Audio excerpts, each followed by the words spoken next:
4 steps I take from my bed to the floor. 5, 6, 7, 8. Will today be rough or will today be great? 9, 10, 11, 12. Lately I've been going through hell. 13, 14, 15, 16. Today's the day. Are you coming? Are you sick of being normal? I'm sick of being average. I'm sick of being mortal. I'm about to be a savage. I see a lot of things that I want, I will have them. I got a new mindset that I just established. I'll march through the cold with the nails on the pavement. I'll shovel that coal just to get out the basement. My story will be told, helping others make changes. I'll be so bold, they will watch in amazement. Am I gonna face it? Am I gonna chase it? Am I gonna start over? I keep waiting. Time is limited, quickly fading. Get my mind right, it's my time to take it. Am I gonna face it? Am I gonna chase it? Am I gonna start over? I keep waiting. Time is limited, quickly fading. Get my mind right, it's my time to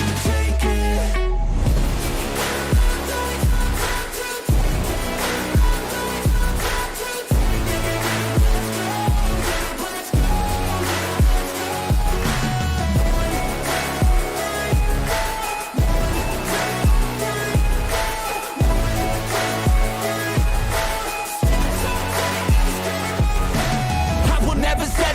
Foot up on the pedal, pushing hard to the metal. Make a deal with the devil. Channel rage through my vessel into something that is special. Energy of a rebel, going up a level. I just wanna be greatness. I could feel changes, turn a new page and tie up my laces. I will be the bravest, break out of my cages. I will not be nameless, I will not be aimless. Am I gonna chase it? Am I gonna start over? I keep waiting. Time is limited, quickly fading. It's my time to take it. Am I gonna face it? Am I gonna chase it? Am I gonna start over? I keep waiting. Time is limited, quickly fading. Get my mind right, it's my time to take it.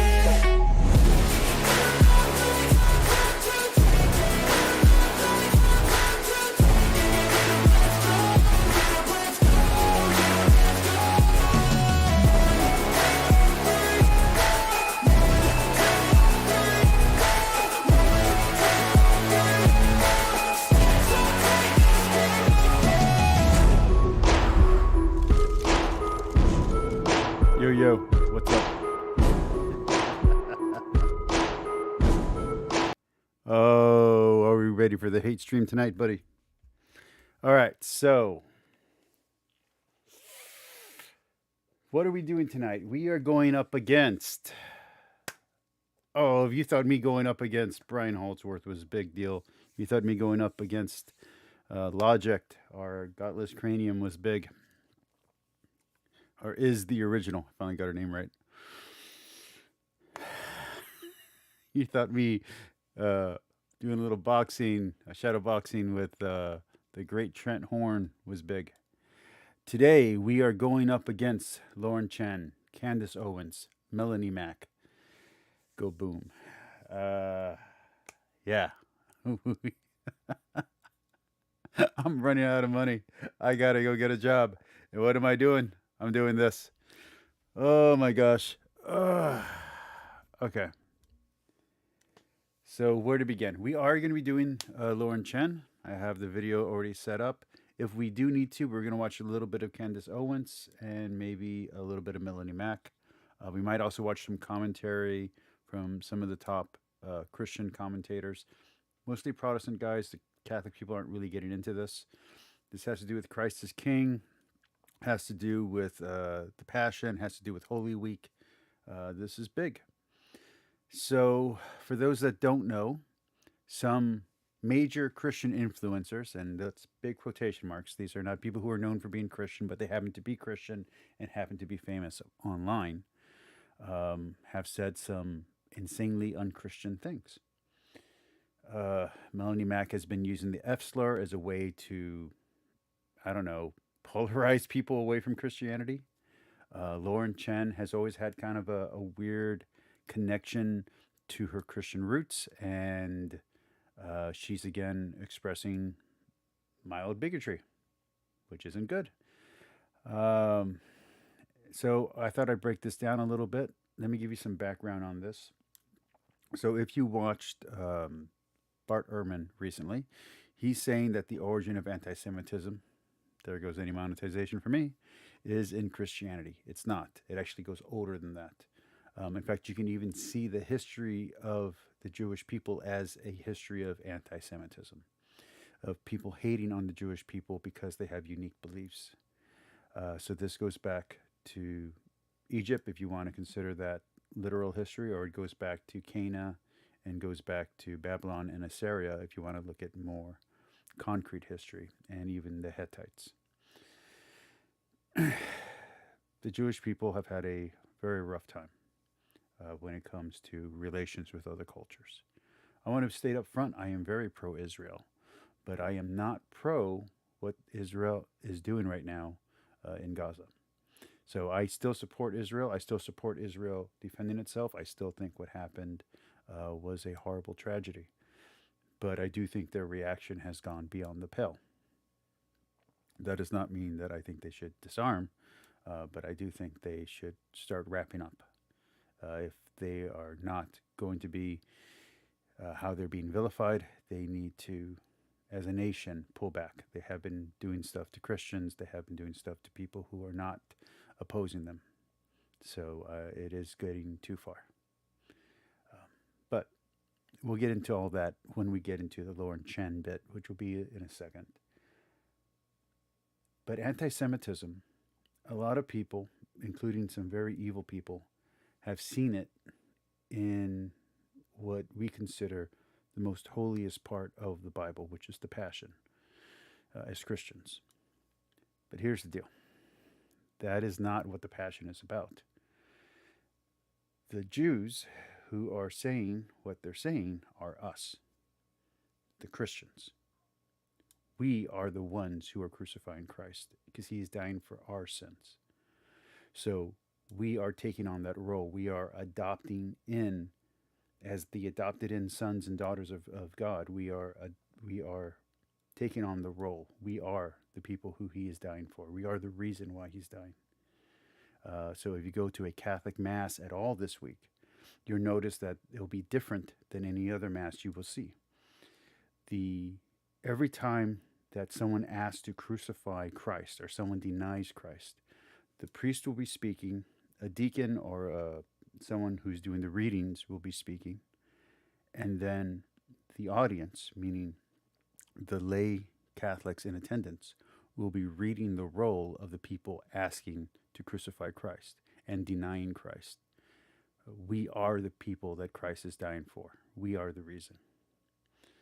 So that's very important. We are identifying ourselves as the new Israel. We are identifying ourselves as the Jewish people who are saying that. So we are the Jews because Jesus is a Jew. That's very important. The people keep on forgetting. Our God is a Jewish God. He chose the Jewish people. Jesus Christ is Jewish. So very, very important to understand that. But you have Paul sounding very, very anti-Semitic. And if you don't understand where Paul's coming from, it can be twisted. But you can figure that out pretty easily just by reading the Bible. You read the Bible 2 or 3 times, you get yourself a good study Bible, you can get the context. Listen to a little bit of Bart Ehrman, even if you don't like him, you'll get the context. Listen to a good preacher that's not a hate preacher, you'll get the context. The problem is, Christianity is older than the Bible. And while the Bible was being established and while the church was growing and becoming more, I forget what the word is, but hierarchical, whatever that word is, we had very important people who sound anti-Semitic. This is St. John Christensen, and this is a discourse against the Judaizing of Christians. A lot of anti-Semitism comes directly from this book. So you combine Paul with this book, and you get a recipe for misunderstanding. But there's a counter to this. There's an antitoxin to the hate that can be drawn out from this easily misunderstood work. Not inspired work, but easily misunderstood and very important work. So you have guys like Tertullian who are arguing for how a Christian rebels, for how a Christian stands up against what they don't believe in. How do you handle paganism? How do you handle Judaism as a Christian? You radically love them. That's Christian rebellion. Christian rebellion is not speaking hate against someone. It's loving them. You want to show that the false gods are not real? You go out and you be a good Christian and you help the Roman who's in trouble.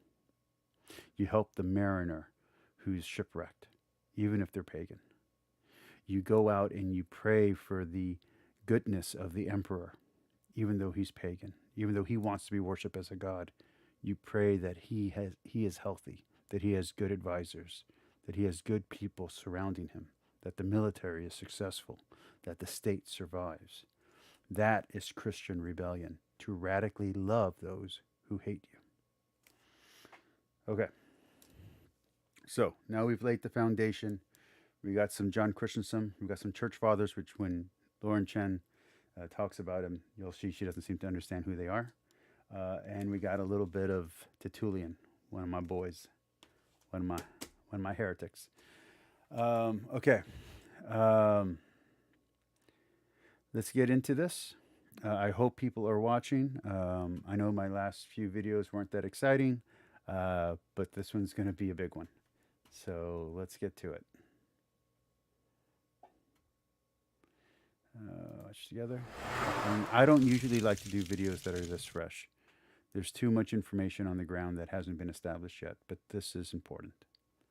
This is getting ugly and it needs to be dealt with. Everybody, welcome to a somewhat impromptu live stream, but in case you guys are out of the loop, you're not following me on X, you should be. By the way, first off, last night I got myself my Werewolf first ever the X Apocalypse. space, and it went pretty well, but it also culminated in a conversation between Nick Fuentes and Jeremy Boring, who is the CEO of the Daily Wire. Yes, guys, I know I started a bit late. I'm sorry. So I am not a fan of Nick Fuentes. I realize we're both Hispanics, we're both conservatives, we're both Christians. He might even be a Catholic. I'm not into hate preaching. And we'll get into that if we do cover Melonie Mac later today.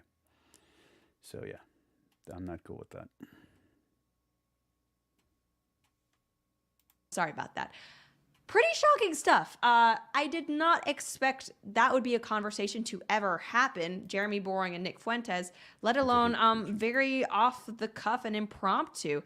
It was very, very cool to see. Huge props to Jeremy for showing up for that. I think a lot of people, definitely myself included, never thought he would. If nothing else, you cannot, I think now... And if you're wondering why I'm doing this stream and not choosing her recording of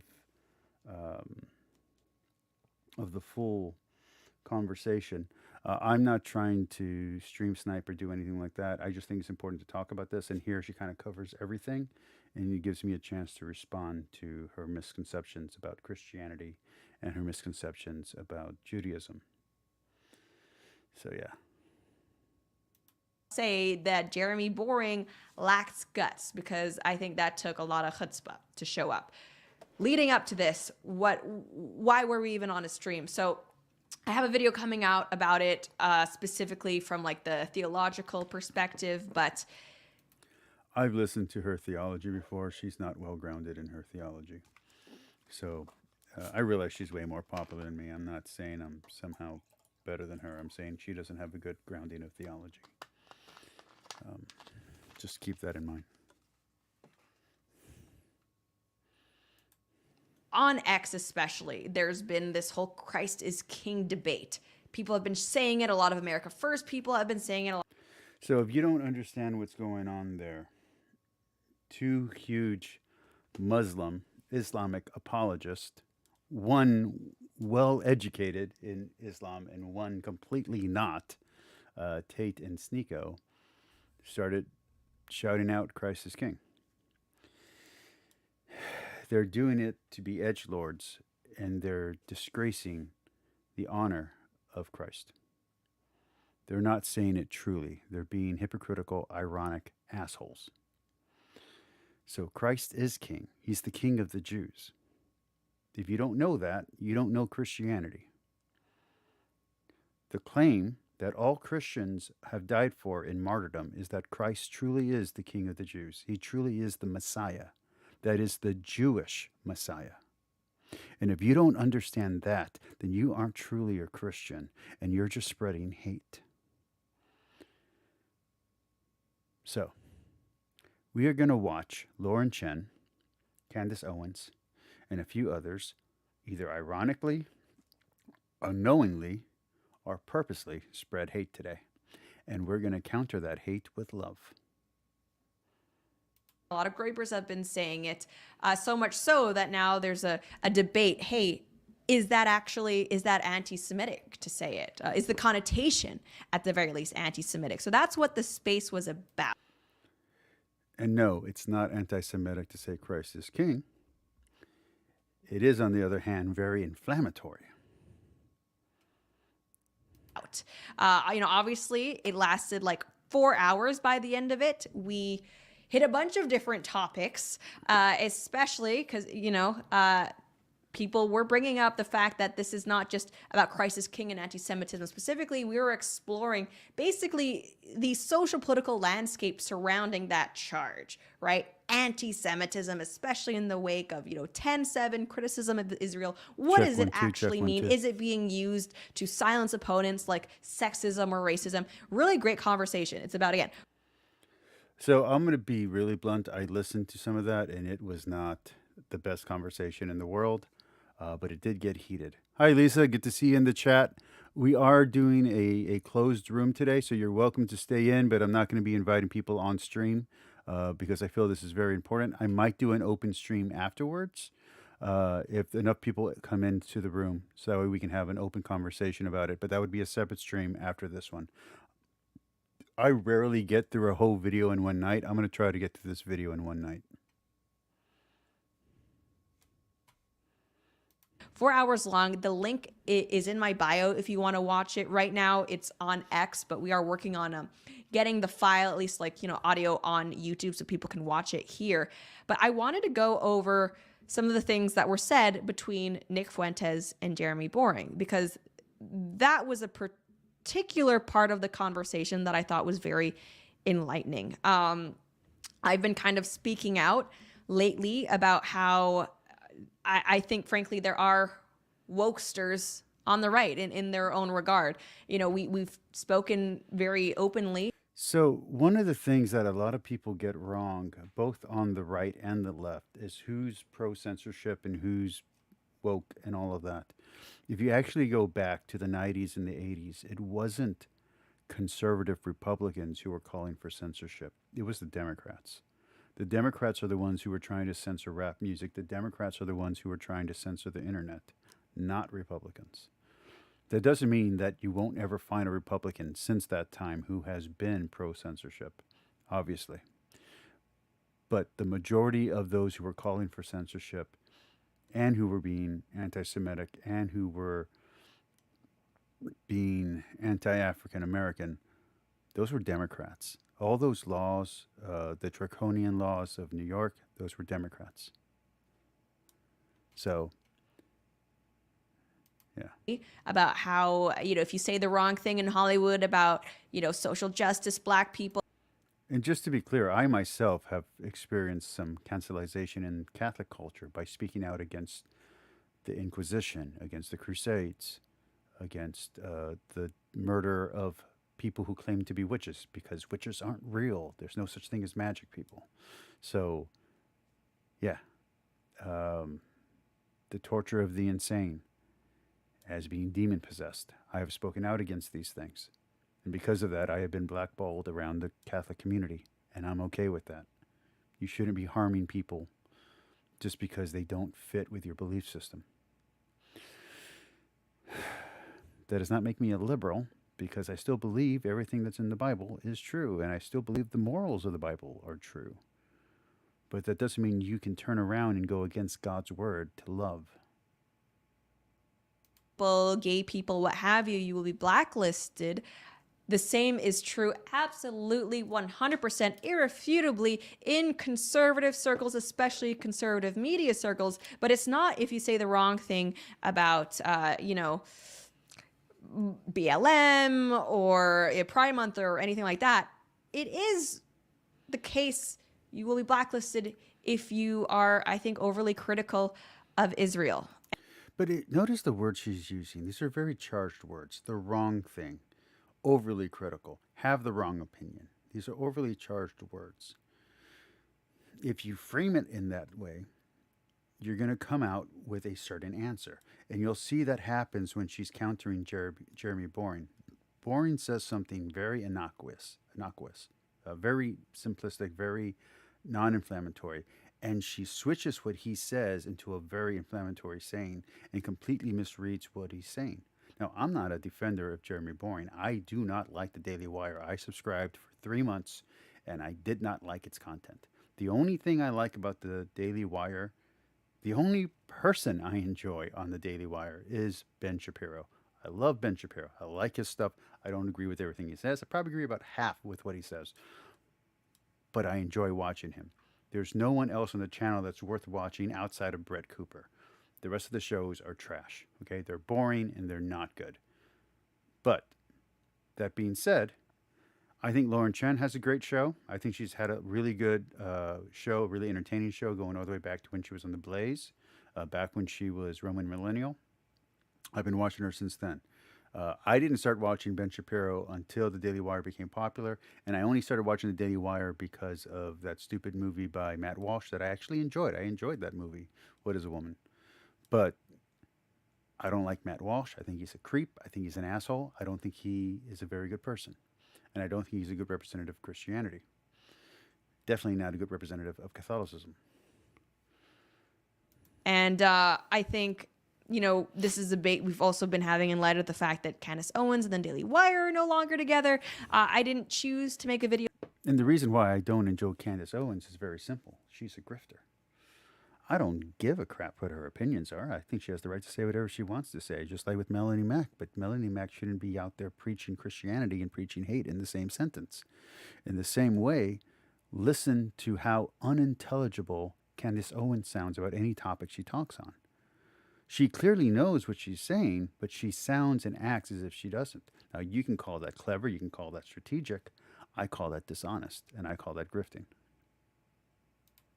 Specifically about that, just because there aside from what we've already covered, there wasn't a lot of new information. But I think here, let's play the relevant part of the space. So let's listen to it together from where Jeremy comes in. There's a lot agree with you. I don't think he even cares about Candace Owens. I think he's doing this because he's trying to take out Ben Shapiro, and he sees it, and he's trying to position himself. That's such a stupid point. Oh my! I gotta agree with whoever's commenting. That is the stupidest thing I've ever heard. This is not some kind of 3D chess to get Ben Shapiro out of the Daily Wire. He's the most popular guy on there. They get rid of him, and they don't have a network. I do think it's a shame that he's not one of the bosses. I do think he should be in charge of that channel. He's one of the founders. You look at something like Rooster Teeth and look at how bad and how not only corrupt, but how easily it crumbled once the core team of the founders was gone. The core founders need to have a say in how things are run. And the fact that it sounds like Ben Shapiro doesn't is a terrible thing for that company. It means that when Ben Shapiro finally does piss off someone enough to get fired or have to leave, that whole network will just crash and burn, and it'll be something of a relic, just like Friendster, just like anything else that's been popular over the last 20 years on the internet. Okay. By the way, also, I forgot about this. I just want to note there was a woman who was in this space. No Soup for Knowles is her tag on X. I'm guessing Knowles will be Michael Knowles is who she's a fan of. She at one point left the conversation, and I was frustrated because she was one of the few who was kind of arguing from the perspective that these connotations are anti-Semitic. I was frustrated. I was like, why did she leave? Why does no one want to talk about this from the other side? Turns out her app glitched, so she dropped out, and I don't follow her, so I didn't see that she was trying to I think she said she was trying to come back in. So I just want to get that out there. My apologies to her. I don't want people getting the wrong impression as to what happened there. But she's not in this part. So this is part of the reason why I don't like Jay Dyer also, because Jay Dyer rolls into this kind of let's be mean. Let's go as close to possible as to hate speech as we can get without going there and then pull back. I don't like that kind of thing. I know I like atheism is unstoppable, and he does that, but he's funny. If you're gonna be edgy like that, you got to be funny. And if you're not funny, then I don't know what you're doing. If you're gonna be that way, you're just being hateful. Part. My God, so stupid as the Back top and Jew forth. of that donor group, and there's a huge war going on between Ben Shapiro and Shmuley Boteach, and Candace Owens. What he did to her was disgusting. You know what he did to her was disgusting. It's really important. Hold on. I want to be very clear. No one did anything to Candace Owens. She said everything herself. I could get on here and I could whine about how, oh, woe is me, after I said that the Inquisition and the Crusades, the Reconquista, tortured Jewish people, and how Brian Halsworth should repent of his hatred or seeming hatred of the Jews, and how he should repent of his celebrating the death of witches, because they're not real witches. They're either delusional women or they're people who were falsely accused. I'm not going to take that back, and I'm not going to cry that made my channel suffer. So Candace Owens is a grown woman. She's a very successful woman. She's more successful than any of these people on this channel will ever be. That meaning in this chat. She's going to have a bright future no matter where she goes, unless she keeps following up what she's saying. But she is completely responsible for her own stuff. And they need to stop acting like she's a damsel in distress, because she is not. If there's anything as a strong woman, as a strong female character, it is Candace Owens. So stop treating her like she's fragile, because she is not. She knows what she's doing. Wait, we have Jeremy Boring here. Yeah. Let's hear from Jeremy Boring. Jeremy Boring, come on up. Yeah, I don't have much to say, but somebody just asked the question, what's the Daily Wire's agenda and where does the money come from? And someone else said there's a war between Ben Shapiro and Rabbi Shmuley for Jewish donors. Yeah, disregard the second point. It was retarded. Yeah. Obviously, Daily Wire doesn't have any donors. We're a for-profit company. And where the money comes from is our tens of millions large audience. We have 1 million subscribers. We have 1 million people a day. And that's a very good point. They're not beholden to anyone on that channel.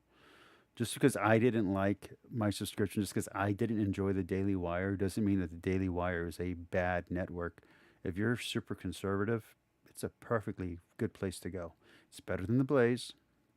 I don't know if it's better than PragerU. I think PragerU is pretty good on the conservative front. But the Daily Wire, if that's your tea, if that's what you like, Daily Wire is perfect for you if you're a conservative. It's better than what's even coming out of Fox News. So, yeah, I mean, if that's where you want to go for it. It's not where I'm going to go. Listening to the Ben Shapiro show, you make a lot of money when you run a good business. So I don't need to engage. The Wilkes brothers didn't give you any money to start the Daily Wire? Of course they did. You mean, did I take startup capital? And I'm going to be very clear. I've already watched this once. I think in trying to defend himself, I think Boring makes more than a few mistakes in this conversation. I think he says things he shouldn't say. I think he crosses the line a few times, and I think he defends himself when he doesn't have to. And I think that's going to come back to bite him and the Daily Wire on the ass. 9 years ago, yes, I took $4.7 million 9 years ago to start the Daily Wire. We did $220 million of revenue last year. Also, the Wilkes brothers aren't Jewish. Daily Wire isn't owned by Jews. This is the thing that Rabbi Shmuley fails to comprehend. See, I don't like him saying that. That's weird, and he's going to get even weirder right now on the whole being owned by Christians. It's a weird thing to say, man. If you were talking race, you wouldn't talk this way. If you were talking ethnicity, you wouldn't talk this way. If you're talking culture, you wouldn't talk this way. It's just a weird thing to say. Um, I think he's defensive for the wrong reasons, and I think it's going to lead to fallout for the Daily Wire and for conservatives in general. Even though So, I mean, at this point in the conversation, we had been discussing, I guess, Daily Wire, where their allegiances are. You know, people. The Daily Wire shouldn't have any allegiances except for to their investors and to themselves. They're a for-profit company. Their allegiance shouldn't be to the Republican Party. It shouldn't be to conservatives. It shouldn't be to Democrats. It shouldn't be to liberals. It should be to their pocketbooks. They are a for-profit company. I have worked for corporations before. Their bottom line is money. That is where their loyalties lie, is profit. So if you don't understand that and you're saying you're a capitalist, then you need to go back to school and relearn what capitalism is. We'll call them the Israeli Wire, especially in light of the fact that Candace Owens. And that right there is an example of anti-Semitism, even if she doesn't see it. That right there is completely gross. It's gross when they did it to CNN before CNN had a fallout with the American people. And I was part of that fallout. I can't stand CNN. It's gross when they did it to Fox News. And it's gross that they're doing this right now to the Daily Wire. It's a weird accusation. The one maybe critical hosts the one host critical of Israel was. Let me tell you exactly how weird this is. Let's say you put Lauren Chen or any of these people who are claiming to be Christian and you ask them the question, are you loyal to the United States or are you loyal to Jesus Christ? Just ask them that question right away. Are you loyal to the United States or are you loyal to Jesus Christ? You can't say you're loyal to both. Pick one. That's how weird this question is. This is inappropriate, and it is strange. It is a weird dividing line to have. You know, let go, maybe at least no longer working with them. So that's kind of why he's addressing things the way he is right now. I've said it, Ben said it, even Candace has said publicly. Ben doesn't run the Daily Wire. He's not the majority owner of the Daily Wire. The Daily Wire is majority owned and run by Christians. What does that even mean? Daily Wire is majority owned by Christian. It's a Christian company. What is that? I thought it was for a conservative company. I thought it was serving conservatives, Jewish conservatives, Muslim conservatives, Christian conservatives. Are you now saying that you have to be Christian to watch the Daily Wire? That if you're not Christian, you can't enjoy the Daily Wire? This is an incredibly stupid thing to say. Because later on, when this becomes a bigger issue, this is the political talking point. This is a stress point that can hurt the electorate when that time comes and the election is coming. This is stupid. This is a stupid response, and it's defensive. Decisions that we make as a company, we make as Christian men. And if somebody wants to look for the great conspiracy of who... So now we're going to imply sexism too. Let's just bring in all the isms. And let's really mess this up for everybody. Who makes the Daily Wire the way that it is? If you want to look for somebody to blame for the Daily Wire, you're welcome. Deconverted Man, I don't get that reference. Not as in I haven't seen that reference. I've seen that reference everywhere. I don't get it. Welcome to blame me, because I'm the guy who makes the Daily Wire the way that it is. Now, Jeremy Boring being I'm the one who makes the Daily Wire the way that it does. I'm pretty sure if it's a share-owned company or something like that, you know what I mean? Like, I'm sure he can be fired. They're egotistical statements and they're weird statements. I just want to clarify my statement that it's Shmuley who's out there looking for donors. He's the one his global value network is completely donor-based. Jeremy, what did Candace do that she deserved to be fired? Well, I'm not. What did Candace do that she deserved to be fired? She kept on throwing it into the face of the biggest celebrity on their network. That's what she did. And she was acting as if she wanted to be let go. That's it. She had a bad attitude and she acted like she wanted to be let go. Anybody can be fired from any company for that. You don't have to screw up. You don't even have to break any of the policies. Just act like you don't want to be there and you'll get fired. That's kind of how it works at a corporation. I'm not going to have a conversation about Candace. When you run a business, you're not at liberty to have discussions about people that you fire. I know that everybody would like for me. So it kind of seems like he just there said that he fired her. I don't think he. And again, this is what I'm talking about. Jeremy Boring is not being smart here. He's saying things he shouldn't say. If there's an NDA or there's even a gentleman's agreement between him and Candace Owens that we're not going to say that we fired you, he just violated that for like several thousand people. And now as this gets bigger, even more thousands of people. So he's opening himself up and the company up to litigation. So he's not being wise in what he's saying. Meant to say that, but that's pretty clearly what I mean, you can't have conversations about people who you fire. I mean, you know, I'm not trying to get anybody sued in case there's like NDAs or anything attached, which are very common in these entertainment contracts, but there you have it, folks. For me to be able to do that, I'm not able to do that. Hey, Jeremy, I'm not wait. here to do that today. Can I have a question? Yeah. Did the ADL or Media Matters, did they contribute to your decision to fire her? I do think that's a fair question, but I also think that's kind of slimy because that's been the assumption. The assumption has been that the articles put some pressure on him. But like I said, you can just be a jerk at work and be unpleasant to work around, and that's enough to get you fired. So whatever externalities exist, he could have had a reason to fire her months ago, and he just hadn't, quote unquote, pulled the trigger. No. Media Matters is like the greatest gift ever given to the Daily Wire. I love that they literally pay people 6 figures a year to listen to all of my content and promote it for me. One of the things that bothers me about the Daily Wire is that I don't see any conservatives outside of their main party. So where are the black conservatives? Where are the Muslim conservatives? Where are the Asian conservatives? Where is the conservative mindset? You have one true outstanding star in Ben Shapiro. You have an up-and-coming star in Brett Cooper, and then you have these tag-alongs that just all kind of suck.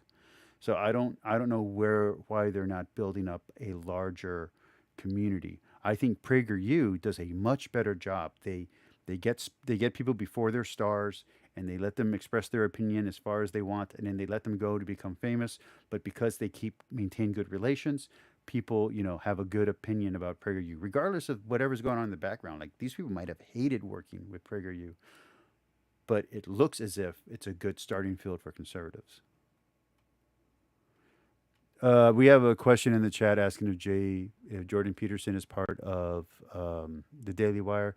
Not officially. He signed a contract with them for them to support his stuff, but he's still doing his own thing on his YouTube channel, and he's not fully committed to Daily Wire. I don't know what that means, but it's the contract that they worked out with Michaela, and Michaela was doing the contracting for Jordan Peterson. At least that's according to their podcast. That could all be bullshit. Who knows? I can't believe that they continue to do it. It's the stupidest organization that ever existed. And the ADL's garbage. I don't No, the stupidest organization that's ever existed is Kotaku. care what the ADL thinks any more than I care what Rabbi Shmuley thinks. But Jeremy, I mean, I do view it as suspect. So Jeremy is saying that he doesn't care what the ADL thinks.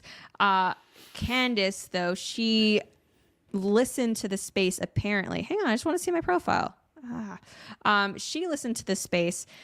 So for those that don't know, Lauren Chen and my wife I think they were born actually slightly near each other. My wife's also from China, from an area not too far from where she was born. They're about 10 years apart in age. So I'm not saying like they knew each other, but it's just interesting. And she commented something to the effect that it is And she also married a Catholic. interesting that the ADL did this hit piece on her, and she got let go, or now they no longer work with each other. And similar thing kind of happened with Nick. But again, for months she's been making signals that she wants out of her Daily Wire contract. So I don't understand why they're acting as if it's all shocking that she eventually got fired. She had been telling people in not so subtle terms, I don't want to be here anymore. I don't want to be controlled anymore. So yeah, she got let go. That's not hard to believe or understand. Nick Fuentes all those years ago. Here we go. The most interesting part of this for me was that I never knew Nick Fuentes was blacklisted when he was just 18 years old from people at the Daily Wire smearing him for asking questions. Can Lauren hear us, Moses? The Converted Man, it was good to have you here. If you come back later, like I said, I'm going to try to finish this whole video tonight. So feel free to come back, and I'll try to do an open room if I get enough viewers in here. I mean, I can see you. I can't hear you, though. Sorry. Nick says they fed him to the ADL, as many people brought up in this conversation. It is ironic, to say the least, that someone clearly fed me to the ADL upon my departure from the Daily Wire, and they did this by trying to... I think anytime you're trying to get sympathy points from Nick Fuentes is a bad call. Like, here's my deal. I don't give a shit what anybody says about anyone. I'm going to check you out and make my own opinion of you. I've listened to some of the stuff that he says, and it sounds coated with hate. So, yeah, no, he's being an edgelord, and he's being an asshole, and not in a cool way. Does that make him anti-Semitic or racist? No. Does that mean that I want to listen to someone who's throwing red meat to the people who are full of hate? I definitely don't. Smear me as someone connected to Nick Fuentes via Crisis King, although I legitimately don't know Nick. Strange coincidence indeed. So, I mean, Jeremy Boring saying no, ADL has nothing to do with it. There is that coincidence, appears to have been fired a day after. You know, just to be clear, I didn't watch Dre Dyer for a long time because of how aggressive and hateful he is. It took me actually listening to Icono Matt talk positively about him for me to even give Dre Dyer another chance. And I subscribed to like 2 or 3 of his channels, and I was like, I got to get rid of the clip channel. I got to get rid of everything else. I couldn't take the amount of disrespect coming out of his mouth. So I'm just subscribed to only one feed for Dre Dyer. But just understand that when you're doing edgelord stuff, it's going to sound unchristian. It just is, because that's not what Jesus was about.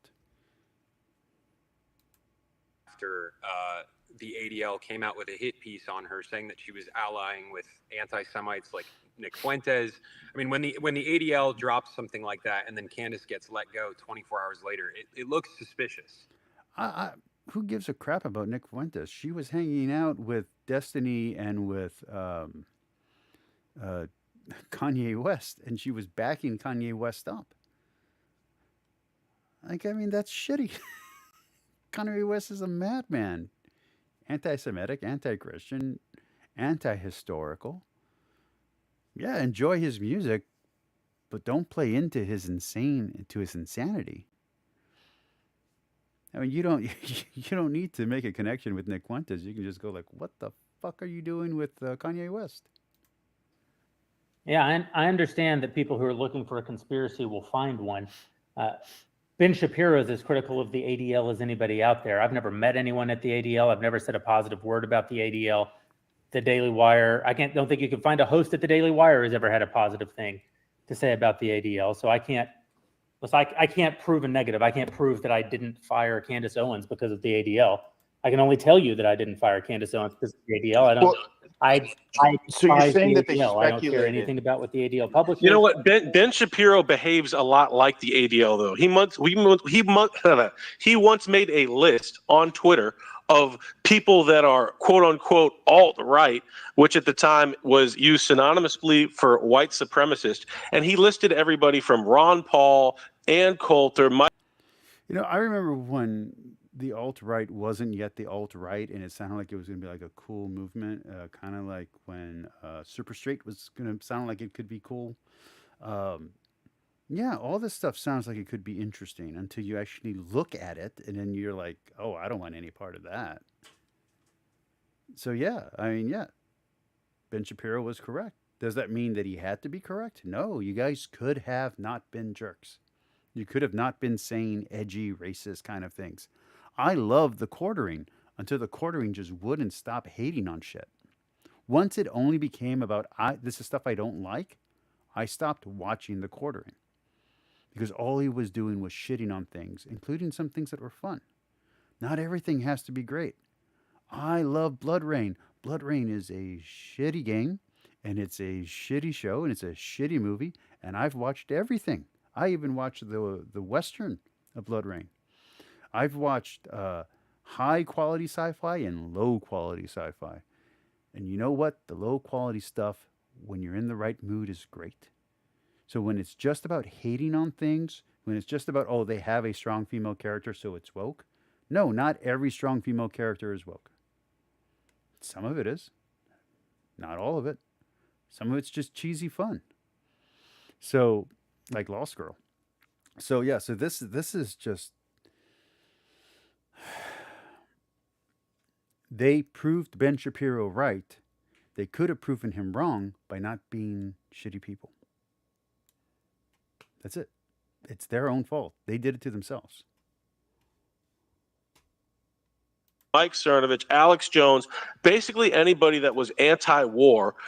Ben Shapiro listed as alt-right, aka white supremacist. So Ben behaves a lot like the ADL in trying to condemn people that are for America and against foreign aid or getting entangled in foreign war. So you can say, the Daily Wire has no agenda. We're just funded by Christian Zionists. I'll be sure to Excuse me? Hey, Jeremy, Oh, that's so cute. So, I mean, to the point, Andrew Meyer, he's somewhere in here. There we go. I think that was him. Spaces are really glitchy for showing people who actually is speaking. I got kind of confused at one point, but that I think was Andrew. He's saying that Ben is kind of like the ADL. Candace referenced the fact that when he was 18, Nick was smeared as an anti-Semite. That his origin story is something that Nick briefly went over in the stream earlier, but this is okay. I think this is the type of behavior that Andrew is talking about when he says Ben is like. Okay, in about 10 minutes, I'm going to take a 5-minute break, and then I'll be back, okay? We're going to keep going right now. We're going to go to the hour mark, and then we're going to take a 5-minute break. Like the ADL. So Nick Fuentes, and this was in 2016, okay? Long time ago at this point, like 8 years ago, almost. He's replying to something. I've never read an article skeptical of Israel on Daily Wire. Never read an author on Daily Wire skeptical of Israel. I mean, okay. I think that's like, now if we say that, that's pretty obvious. And again, there's nothing wrong with being pro-Israel. That could be their stance. They're a private company. They're allowed to be pro whatever they want. They're allowed to be anti whatever they want. That doesn't mean you have to support what they support. So this is a weird thing. You're being the biggest star on a conservative channel who happens to be Jewish is pro-Israel. This is not a shocking thing. This is a stupid thing to be shocked about. I'm Hispanic, and I'm a Republican, and I live in Texas. So you mean you're pro-Hispanic, and you're pro-taco, and you're pro, Spanish? Yeah, I'm Hispanic. I'm pro-Hispanic people. Go figure. That's not a shocking thing. I'm pro-gun. I'm Texas and a Republican. What is this insanity? I'm Christian. I'm pro-Easter. Yes, I want more Bibles. This is not a shocking thing. You shouldn't act like you're shocked, and you shouldn't make it a controversy. At the time, Ben Shapiro's take was accusing any American Jew who is pro-Israel of being an Israel firster is a pure form of anti-Semitism. That is what Ben Shapiro had to say to 18-year-old Nick Fuentes. I do think that was uncalled for. That was wrong of Ben, who has millions of followers. Like even back then, one of the biggest names and conservative media to launch that smear. Okay, that's 2016. Ben Shapiro is younger than me. So he wasn't that much older than Nick Fuentes when he said this.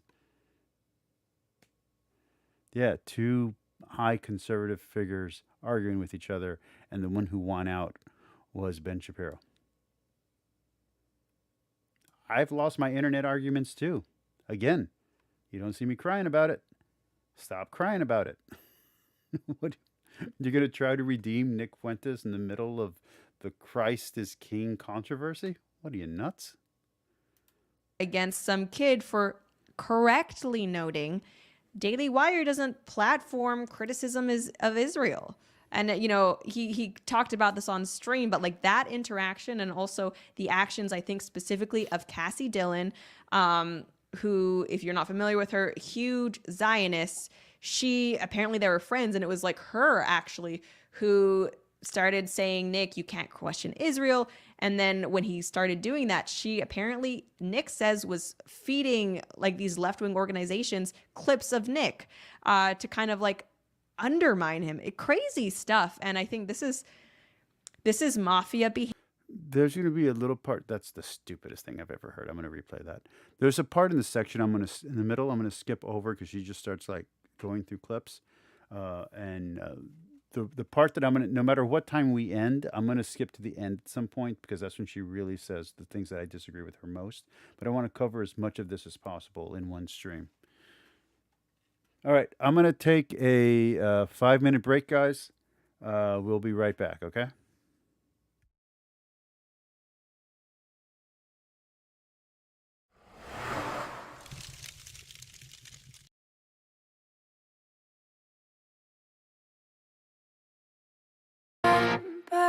You and me, and how careless we could be. All day and all night, we'd stay up, it felt so right. We were so young, we were so dumb. We would get drunk and then hook up. We were okay, we were alright, staying awake till the sunrise. We were in love, couldn't stop us. Like a good drug, never run off. We'd hook up in my car, driving so far. Play your guitar, you'd show me your art. Let down our guards, think with our hearts. Stare at the stars, we were never apart. Drinking too young, way too much fun. Out in the sun, orbit when it's gone. Took you to prom, dance to our song. Dance all night long till the lights come on.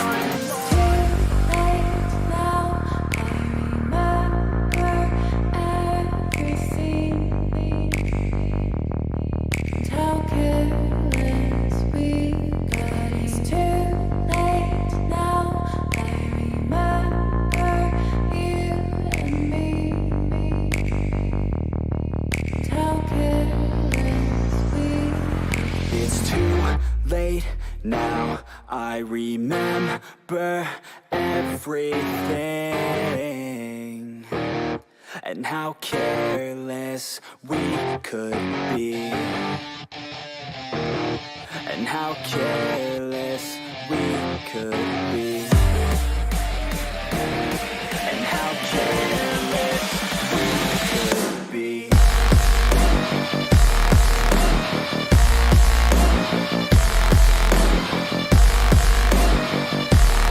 And how careless we could be.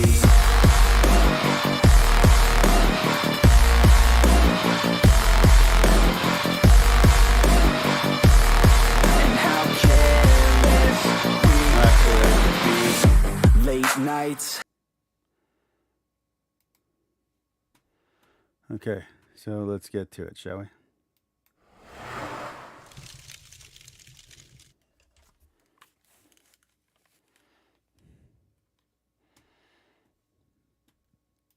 Behavior.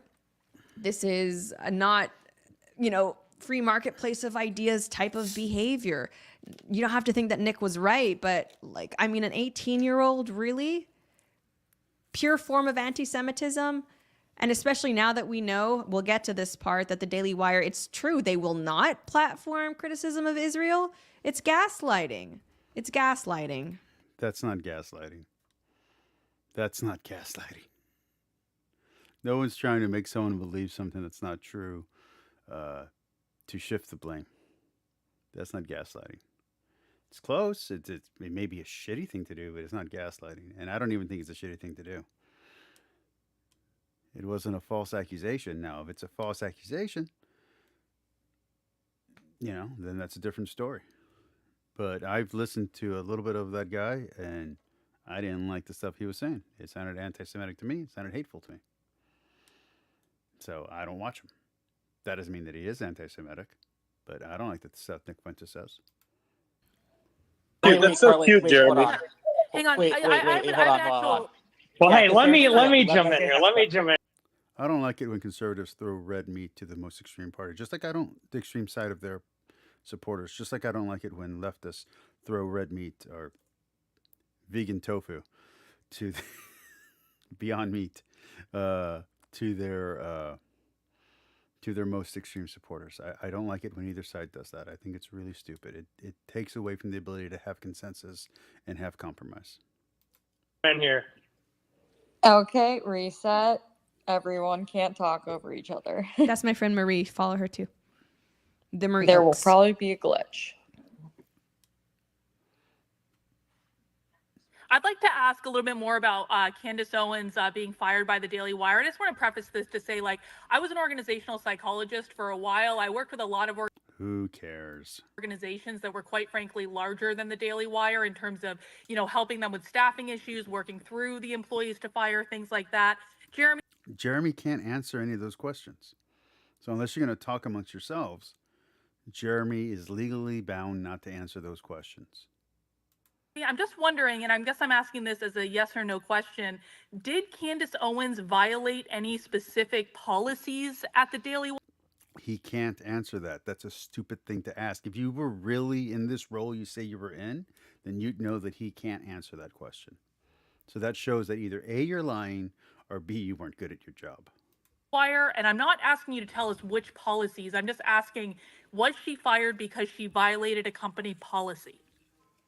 I'm not going to make any comment about the Daily Wire separation from Candace Owens in this forum. So that's no then. Just to be clear with everyone, that's no. She did not violate any company policies. Well, I don't. We're not. That's a shitty thing to do and a shitty thing to say, and that person does not know what they're talking about.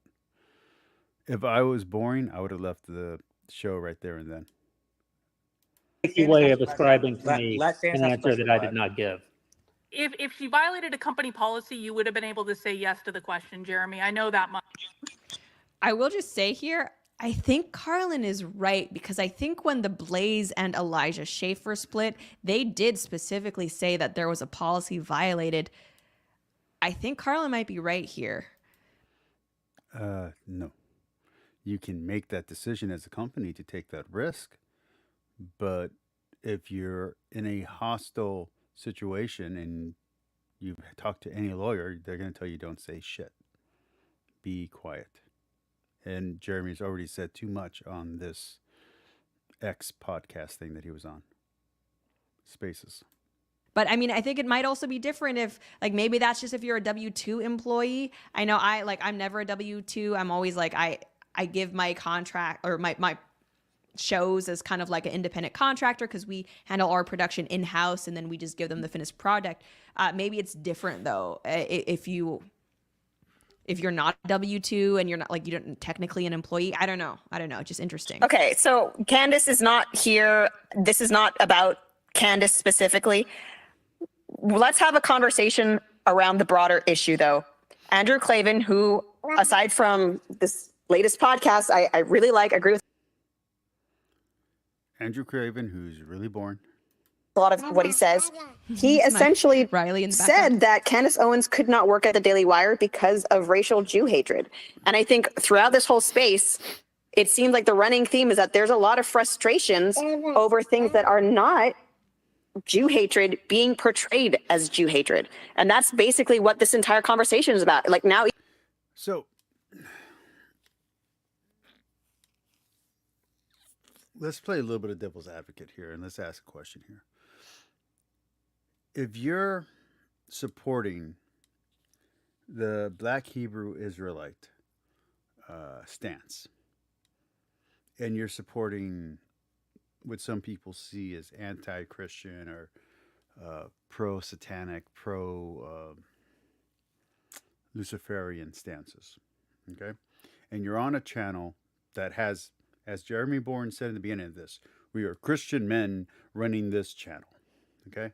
So you're identifying as a Christian station for some reason. Why would you platform that? Something that is ahistorical, meaning unhistorical, mean something that is anti-history, something that in its context has people attacking Jewish people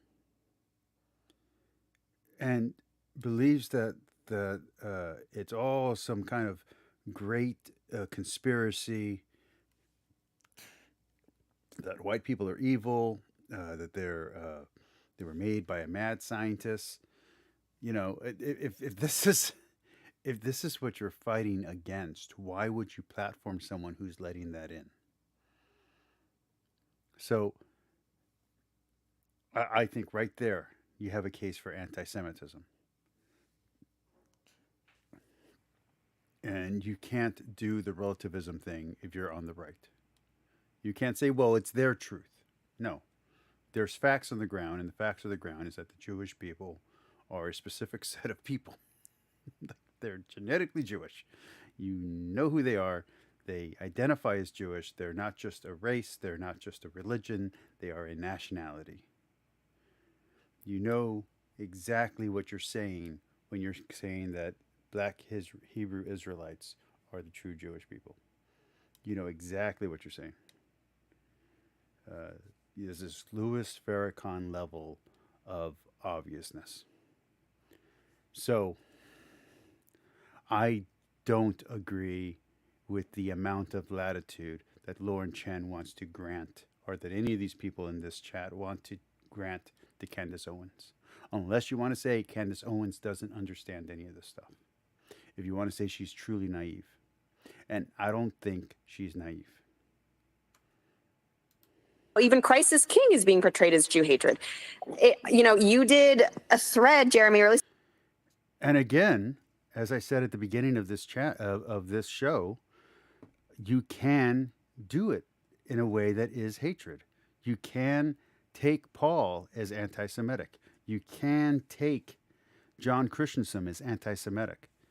So even though the early church makes clear explanations of how it's not anti-Semitic, how you cannot separate Christ from Judaism, how you cannot separate the New Testament from the Old Testament. Even though those arguments are made, there are still hateful bigots in the world who will take the worst possible understanding of the statements in the Bible. It's a post where you say that Christ is King can be anti-Semitic. My voice is so shrill. I hate it. How do you guys listen to me? Oh my goodness. Is this It doesn't hurt that she's beautiful. That kind of makes up for the voice. where we are, where we're as conservatives saying that this is a dog whistle? No one is saying that Christ is King is a dog whistle per se, but certainly Christ is King can be a dog whistle. No one is saying that Christ is King is anti-Semitic per se, but of course Christ is King can be anti-Semitic. When you use a term, when you use a phrase, when you use anything, the purpose for which you use it determines a lot about what it is. Christ is King. That's a matter of fact. That is basic Christian doctrine. Finish the sentence. Christ is the King of the Jews. Finish the sentence. God is the God of the Jewish people. Finish the sentence. Christians have been grafted in to the vine that is Judaism. Finish the sentence. That is my belief. That is Andrew Klavan's belief. That's the belief of, every actual Christian on planet Earth. That doesn't mean that one cannot use the term Christ is King to engage in anti-Semitism. Of course they can. There's an entire commandment in the Bible about not carrying forth the name of the Lord thy God in vain. because, of course, one can do things in the name of God that are not things that God would want you to do. When you invoke Straight up, boring right there is 100% correct. the name of the king for something that isn't the actual purpose of the king, you're carrying forth the name of the king in vain. And this is what I'm talking about when I talk against Melonie Mac. I don't think Melonie Mac should shut up. I don't think she should be censored. If she wants to talk hate, let her talk hate. If she wants to be an edgelord to grow an audience because her channel was dying, let her do it. But don't do it through Christianity, and don't claim Christ. Because if you're really a Christian and you really converted, you're condemning your soul by doing that. If you truly do believe in Christ and you're preaching hate through Christ, you are condemning your soul. That's what's on the line. Your soul, your eternal life. If you're truly a Christian and you start preaching hate through Christ, you are condemning your own soul. I think that to pretend that people on X over the last week have not carried forth the name of the Lord God in vain is willfully deceptive. Of course, people have been doing that. Is everyone who has said Christ is King in the last week on X carrying forth the name of the Lord in vain? No, I've said Jesus Christ is King, and many other people have said Jesus Christ is King because. And again, the reason why Christians are saying that is because right now it's Holy Week. Okay? For Western Christians, this is Holy Week. This is when Christ goes in to Jerusalem on the donkey with the palms. He gets the crown of thorns. He has Last Supper. He gets crucified. He gets on trial. All of that. That's this week. Okay? And he gets crucified, and on top of the cross, it says, "Here is the King of the Jews." That's where Christ is King comes from. And Christians are saying, yes, he truly is the King of the Jews.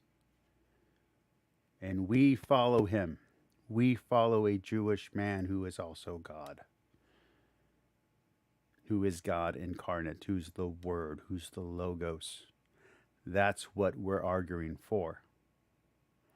So when people like Sneeko and Andrew Tate take a Christian saying and they use it for inflammatory purposes to spread hate against Jewish people, they are being sacrilegious and blasphemous and twisting the truth of Christianity as a weapon against those that they hate, and they're taking foolish, naive people and turning them into monsters. You're not thinking if you're following Andrew Tate and calling yourself a Christian. You're not thinking if you're following Sneeko and calling yourself a Christian. We believe that Jesus Christ is King. But that is certainly not the only usage that we've all observed on X. To pretend otherwise is ridiculous and bad faith. Well, I mean, 100% bad faith.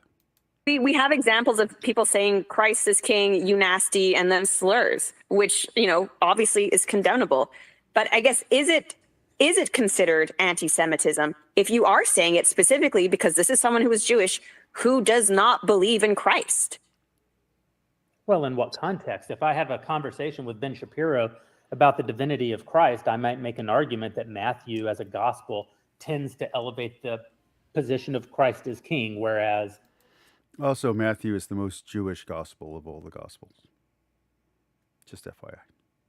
Say the book of John might elevate Christ and his divinity. That's a perfectly reasonable thing to have a conversation. And John is the most Christian of all the texts, although some people argue for Mark. With a Jewish person about. But if I don't like a Jewish person, I don't like something that they say, and I say Christ is King, I might as well add comma sucker exclamation point after it. Then yeah, of course I'm doing something that's reprehensible, and I shouldn't use the name of God in that way. So I mean, I think I understand what he's saying there, but if that were to happen, I think the big problem mostly would be sucker. Yeah, I mean, I don't see anyone. To be fair, they're not saying sucker afterwards. They're saying way more hateful things. They're talking about blood libel. If you don't have the balls to say that, then you shouldn't be speaking on this. When defending people who are using slurs against Jewish people, I think people are worried that will become a taunt, maybe again. They're worried it might become a taunt. It's a taunt in the Bible. It's a taunt in the 2 books I brought in today. It is a historical taunt. Christ killers. That's a historical taunt.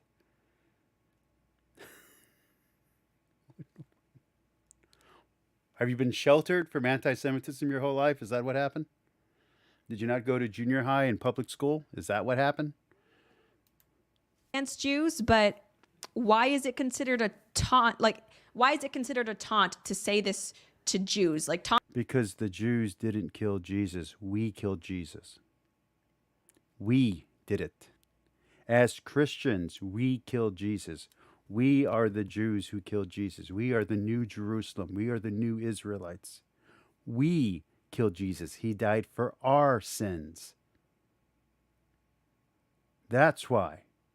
Because you're twisting the gospel and using it as a way, not you in particular, but these hateful people are twisting it as a way to attack the Jewish people. And they have done so for over 2,000 years.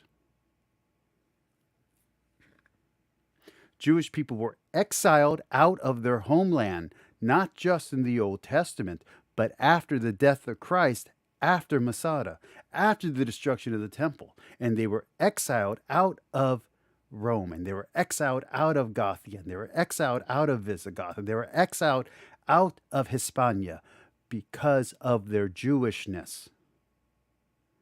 That's why. The history of the Jewish people is why. Because they were burnt at the stake, because they were crucified for being Jewish. Because World War II happened. Because hateful idiots right now are attacking people because of their religion. And that religion isn't Christianity. That's why. Taunts are really only effective if you're offended by them. Someone could try to taunt me with, hey, Lauren, you know, super charismatic, really pretty. But because the words themselves and the meaning behind it, like, I don't care about their intention, it wouldn't be considered a taunt. So I can't say, if my wife was here, she could say the slurs. I can't. I can say the slurs about myself, though. I've been called a wetback. I've been told to go back to Mexico. I've been called Satan. I've been called the devil.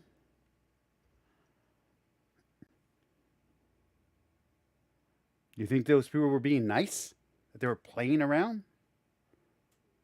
Do you think when I went to a store and I was denied being able to buy a CD because I was Hispanic, but my cousin who looked white was able to buy it? Who looked younger than me? You don't think that might be a cause of problem? You don't think the fact that the stereotypes against Jewish people might be a problem? The stereotypes against Asian people might be a problem?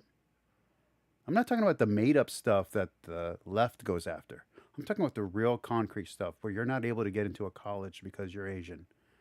Where I have to take on a role that's beneath me, even though my education might be higher than the role that I'm offered. You don't think these are issues that might want to be addressed?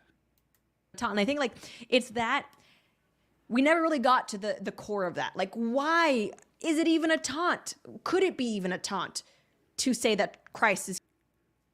Because the other part of the sentence, Christ is the King of the Jews, and the implication is that the Jewish people crucified him, and so the blood of Jesus is on them. Who's the them? If the them is us, then it's not anti-Semitic. If the them is the Jewish people who don't believe in him, then it's anti-Semitic. Who's the them? Is king to a Jewish person, because it's been said, like, well, anything could be a taunt. That's not really true, though. That's not really true. Yeah, wetback's not a taunt. I'm sorry. I guess wetback's not a taunt. It's just a compliment at my swimming capabilities. Even to say, is it anti-Semitism to say Christ is? Oh, thank you, Anton. I saw your chant earlier in the on Twitter, man. Thank you for the follow. I really appreciate it. I hope you have a great night. I don't usually stream for a super long time, but I'm going to stream long tonight because I want to get this video out of the way. You have a great night. Have a good night, brother. Peace be with you and God be with you. Is king to a Jewish person? In what context? Of course, it's not per se anti-Semitic to say Christ is king to a Jewish person. It happens to be a very true thing to say. But just because something is true doesn't mean that there's not a context in which it is a bad thing to do.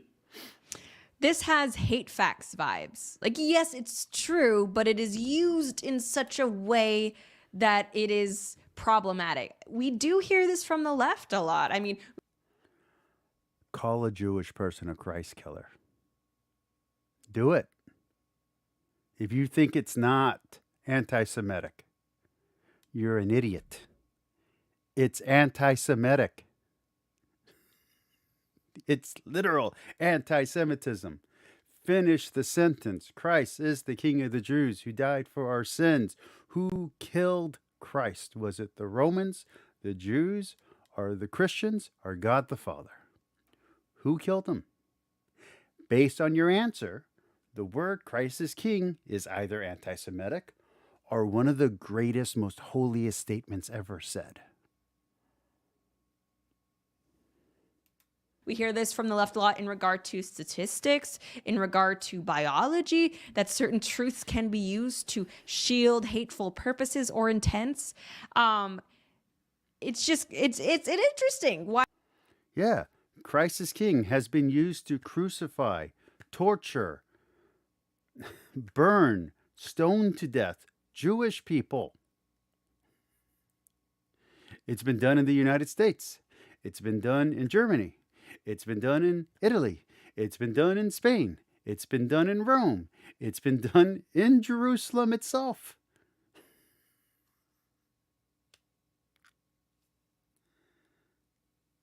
It's been done in Russia during the Soviet era. Did you just skip history? I was like, I'm going to skip history for 5 years and then I'll come back to it. Why, like, how this is coming up. And I noted on X, like, I don't really see Muslims getting offended by the proclamation that Christ is King. I mean, of course they. Oh, they get offended. Right now, it's Muslims who are using this as bait for low information Christians to get them to say anti-Semitic things and laugh about it. But yes, I have debated Muslims on my channel. Yes, I have had these conversations.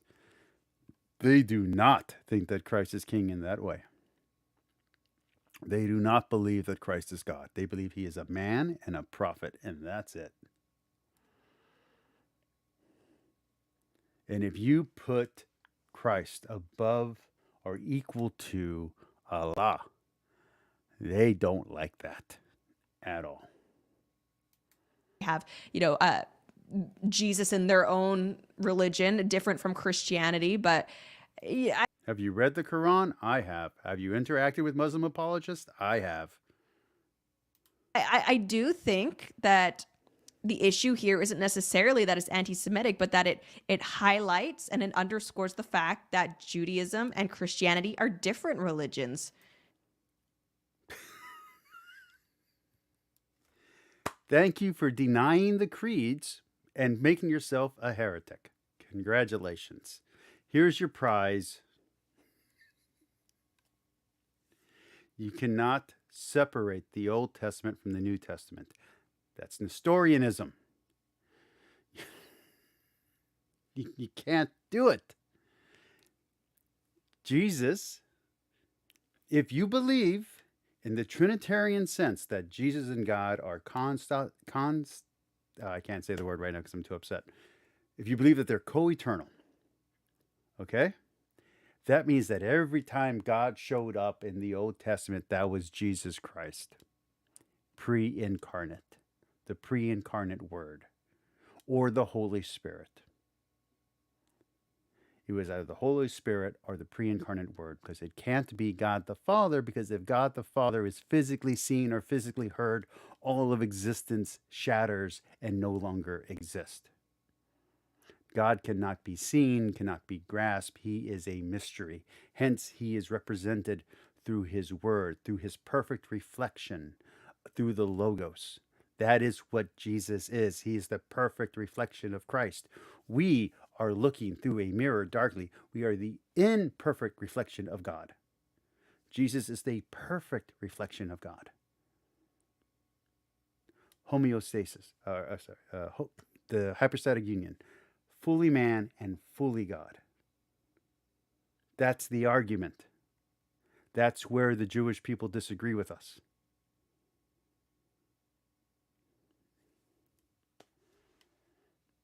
But make yourself a heretic and adopt hate.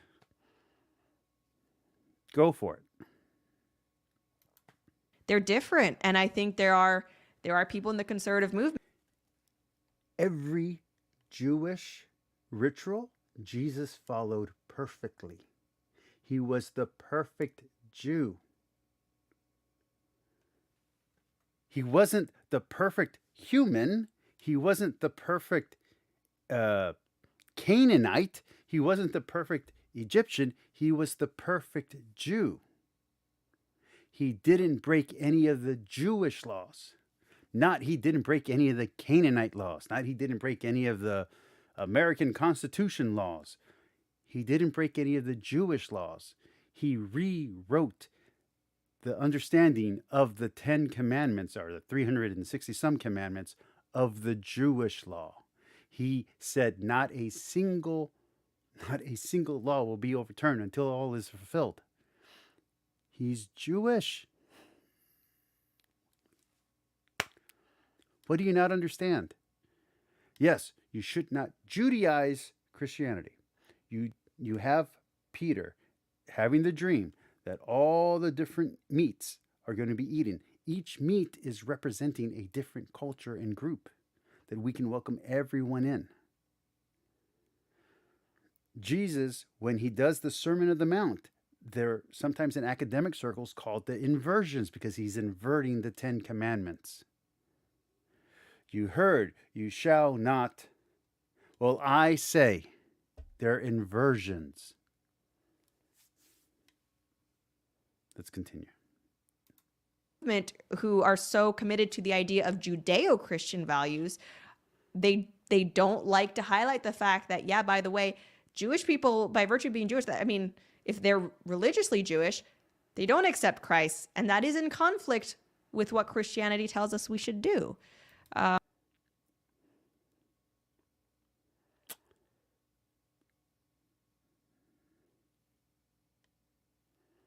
I'm of the belief that, yeah, everybody needs Jesus. Doesn't matter what race you are. And if your religion is something other than the Bible, it's a problem. And I don't. The Bible's a Jewish book, you idiot. The Bible, every single page was written by a Jewish person. The only person who possibly wasn't Jewish, possibly, is Luke. Every book is either written by a Jewish person or talking about a Jewish person. Every letter in the Bible is Jewish. When we go to communion, we eat the flesh and drink the blood of a Jewish person.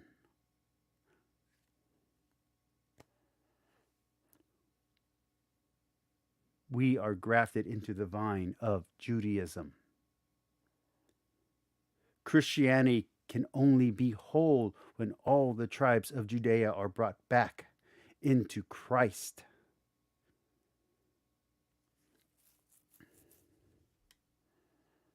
I think that's hateful. Can I jump in here? Because the important thing, I think the operative word is context. I think everybody here acknowledges, everyone here who's Christian, maybe not Andrew and Adam, but everyone here who's Christian would affirm that there is nothing, as you say, per se anti-Semitic or problematic about saying Christ is king. It's a fact. But to the point, so really the operative word is context. In what context is it being used? I think that's a point.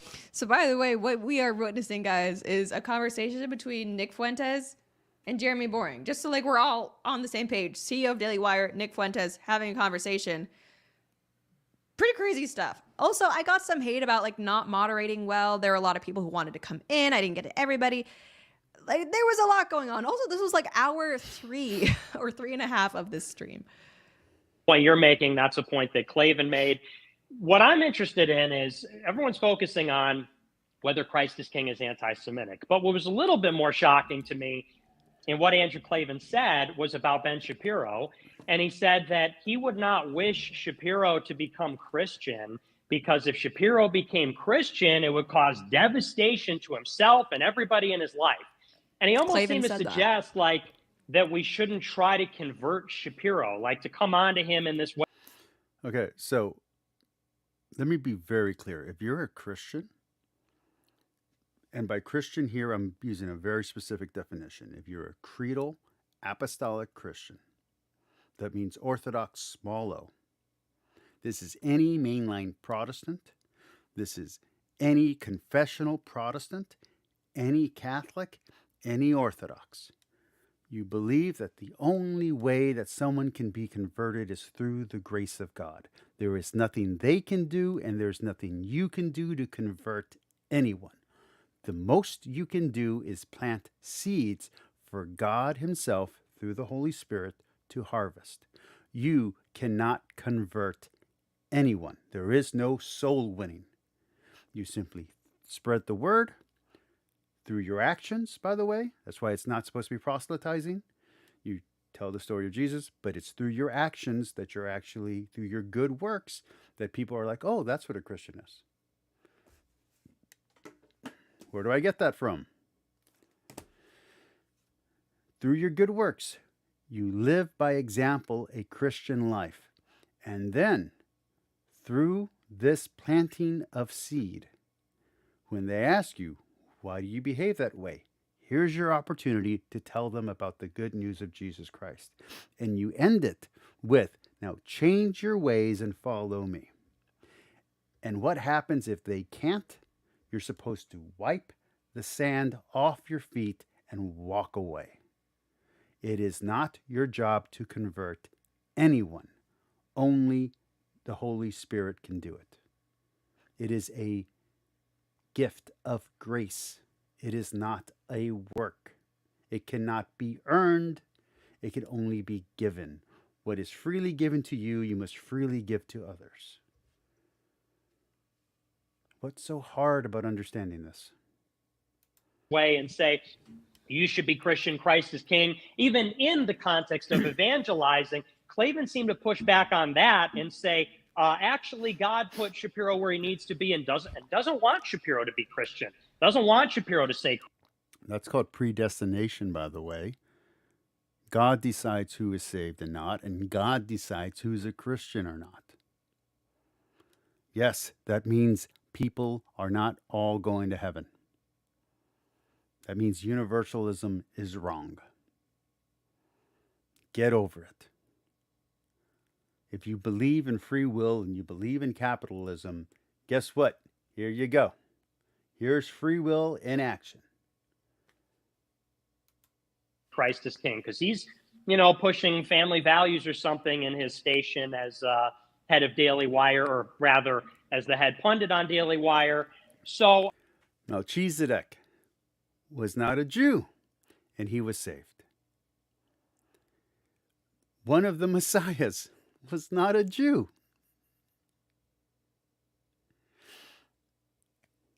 Do you get this? The whole point of Paul, the reason why Paul is the most important person after Christ, is because he opens up Judaism to Gentiles. This is the metaphor. This is the analogy. This is the allegory. He's opening the door to non-Jewish people to be saved. Because the only people who were saved before then were Jewish people. The Jewish people are God's chosen people, and we have been grafted in to the vine. I am speaking biblically here. Well, I'm wondering, do you agree with that? What is your position on what Clavin said? Because to me, I think that's the important context when he said that Christ is King is anti-Semitic. And I think a lot of Christians were offended by that. I think it's a bit of a misrepresentation of what Drew said, though I will acknowledge that Drew is often more clear because he's often more prepared. He went on the air that day and spoke from the heart, which isn't always what he does. He's usually more prepared than that. Drew, and also I want to be clear that Andrew Clavin can speak for himself, and he's not here. But knowing Andrew Clavin and knowing his relationship with Ben Shapiro and knowing a lot about his theological outlook, having read his book, The Great Good Thing, about his own conversion, I think that it's fair to say that Drew was not implying that there is a way to the Father that doesn't go through the Son. I think that what he was saying is God is sovereign. He has people where he wants them. He has someone. Literally, one of the biggest videos on my channel recently is a debate over this exact thing. The majority of Christians believe, all Christians, really, unless you're a heretic, God is sovereign. That means he is the one who draws you. You cannot draw yourself. The story goes that even if you travel to God and you fight to get to him and you try to get to Jesus, you are not necessarily one of the saved, because nothing you do to get to him is going to save you. Only those who are drawn to Jesus by the Father are saved, and those who are given to Christ will not be thrown away. But if you come on your own, Jesus will turn you away and say, I did not know you. You have to be called by the Spirit. You cannot earn your salvation.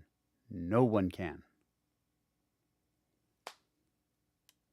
This is Bible 101. Like Ben, where he wants him. He has someone like Jordan Peterson, where he wants him. And Drew, my understanding of what Drew said is that Drew's belief is that God has them where he wants them and he'll get it sorted out. So again, in the Crisis King video I have coming out, hopefully later today, latest tomorrow, I do go over the whole Andrew Clavin thing in regard to the whole Crisis King thing. But he, in that video, does basically say... I haven't watched the video, so I'm not going to do too much commentary on what Clavin did or didn't say. It would be really hurtful for Ben's family if he were to come to Christ, and, you know, a lot of his listeners might be upset by it. So again, you can't come to Christ. That's the whole point. Only God the Father can pull you, can draw you to Christ. You can't do it. If you want to be Calvinistic about it, total inability. There are those who are predestined for Christ. Here's the formula, the Catholic formula. I say it all the time. Many will be called, few will answer, and fewer will be chosen. Some will get into the party and then be turned away and put out to where there will be gnashing, to where there will be welling and gnashing of teeth. Just because you're called and just because you answer doesn't mean you're one of the elect. This is why double predestination, unconditional election doesn't work. Because just because you make it into the party doesn't mean you get into heaven. Just because you make it to church every Sunday and do all your prayers and do all the work you can do doesn't mean anything if you don't have true faith. You know, Ben Shapiro doesn't have true faith in Christ. Hence, he is not a Christian. And it's like two things can be true at once. God can use non-believers for his purpose, but also that he still... Also, pre-Christians who are supposed to be in heaven. What are you going to do with that? again, Melchizedek. Again, what is it? Is it Darius? I think it's Darius. What are you going to do with that? What are you going to do with all the Jewish patriarchs that are in heaven? Moses, Noah, Elijah. What are you going to do with them, Lauren? What are you going to do if your theology is correct and you're saying that the Bible's theology is wrong? Still calls non-believers to him. These are things that can, like, it's true that God can work through Ben Shapiro and Jordan Peterson, but that does not mean that Ben Shapiro and Jordan Peterson are not still also called to come to Christ. Not all are called. Many are called. Not all answer the call. Few answer. Not all are elected who are called. Not all are chosen who answer the call. That's in the Bible. What are you going to do with those parables, Lauren? It was a very strange segment by Andrew Klavan. He also accused Candace Owens of some pretty terrible things. Dog whistling that Hitler was okay, just because she did a segment about Nazi book burnings, and a lot of people don't know that actually the Nazis were burning like LGBT and socialist books, which I'm not for book burning, but it's kind of interesting there that a lot of these. I think it's interesting that she doesn't see the irony. I think it's interesting that Lauren can't see the irony. Yes, Jesus calls you to love, not hate. That includes LGBTQ people. That includes everyone on any spectrum. The most vile person you can think of, whether it's a murderer, a thief, whether it's the girl who pulled your hair and put gum in your hair as a teenager, Christ calls you to love them.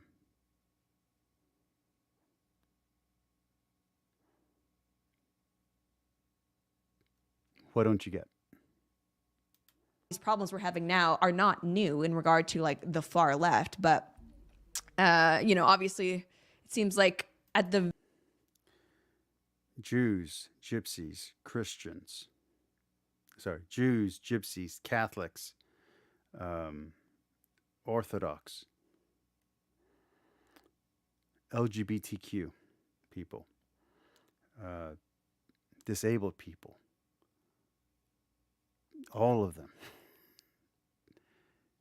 are what Germany in World War II was attacking. All of them. Witches too. Hence, hate is always wrong. Hence, Jesus, hence the greatest church fathers all teach to love your enemy, to give them your coat when they ask for your, to give them your robe when they ask for your coat as well, to go 2 miles with them when they ask you to go 1, to serve your masters well, even if they're cruel. That's why these sayings are in the Bible. That's why we can't let the woke ideology take over Christianity, because they twist these teachings to be evil. But you twist them to be evil in the other direction when you use them for hate. Very least, Jeremy doesn't, or he's saying that he doesn't think that Andrew thinks that Ben doesn't need Jesus. And that's, I don't think Drew would, if he were here, I don't think that he would say that it's wrong to evangelize Ben Shapiro any more than it's wrong to evangelize anyone else. That there's again, context matters. There's a way to evangelize someone that is useful, and probably a way to evangelize someone that is not useful. But I don't think that Drew was trying to intimate that he believes that there is a path to the Father that doesn't go through the Son. Obviously, salvation's a mystery. We're to work out our own salvation with fear and trembling. And Drew is a Christian. I mean, again, I would encourage anyone to read The Great Good Thing, Drew's book about his own journey to Christianity, which is as unique as Andrew Klavan himself is. But I understand why a person who listened to what Drew said on his podcast might have come away with the impression that he was suggesting that let's not invoke Ben, let's invoke Jordan Peterson here, because it sidesteps other issues that are contested on this particular conversation. But Jordan Peterson, Drew is not suggesting that Jordan Peterson has a path to the Father that doesn't go through this. Let me tell you something, and I'm not just being curmudgeonly here. Jordan Peterson understands the Bible, both Old and New Testament, way better than Lauren Chen ever will. If knowledge was enough to make someone a Christian, then Jordan Peterson would be a Christian. He would be a Catholic or an Orthodox already. If he's not, and let's assume for this conversation that he's not, knowledge is not going to get you to Christianity. Reason is not going to get you to Christianity. No amount of work will get you to be a Christian. Not any amount of work. Now, once you're a Christian, faith without works is dead. But no amount of work will get you in. Nothing. No amount of money, no about anything. Only the Holy Spirit. That's it. The only way to believe in inspiration is to believe that the Holy Spirit inspired the entire Bible. If you don't believe in the Holy Spirit, you can't really believe in inspiration. It's that simple. Son, he's suggesting that that God is using Jordan Peterson where. Okay, from the chat. Okay, no one is defending Nazi book burnings or praising Nazi book burnings. It's to illustrate that, yeah, all of this trans weird stuff, a lot of this LGBT stuff, this isn't new. This has been going on for a long time. It's not new because you can go all the way back to the beginning of human civilization and see homosexual relationships. It's not new because you can go to nature and see homosexual relationships. That's why it's not new, Lauren. Jesus is calling you to be different than the world. The world, the natural world, has these things. And if they don't want to be of us, then they're not required to follow us. But if you're going to be one of us, then you have to be of us. If you're going to be of us, you have to be one of us. Whatever. However the expression goes. The point being, as a Christian, we're not allowed to do these things. As a Christian, we're called to a celibate life, to a chaste life. Not everyone is called. That doesn't mean you give up on them. That doesn't mean you don't treat them well. It means you love them even more. This is, I mean, history is in some ways repeating itself. It seems like at one point this stuff was coming to a head. They were having, even back then, experimentations on like transgender stuff, and it's happening very much so currently. Where Jordan Peterson is, and that not everything is always exactly, not everything about how God works is always exactly obvious to us. Also, we live at a moment in linear time, and God takes a much. Also, God can save anyone He wants. You don't get to decide who's saved.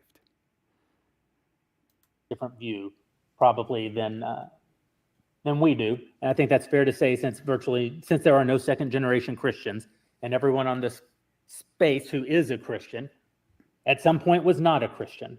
So I think that's what Drew was speaking to.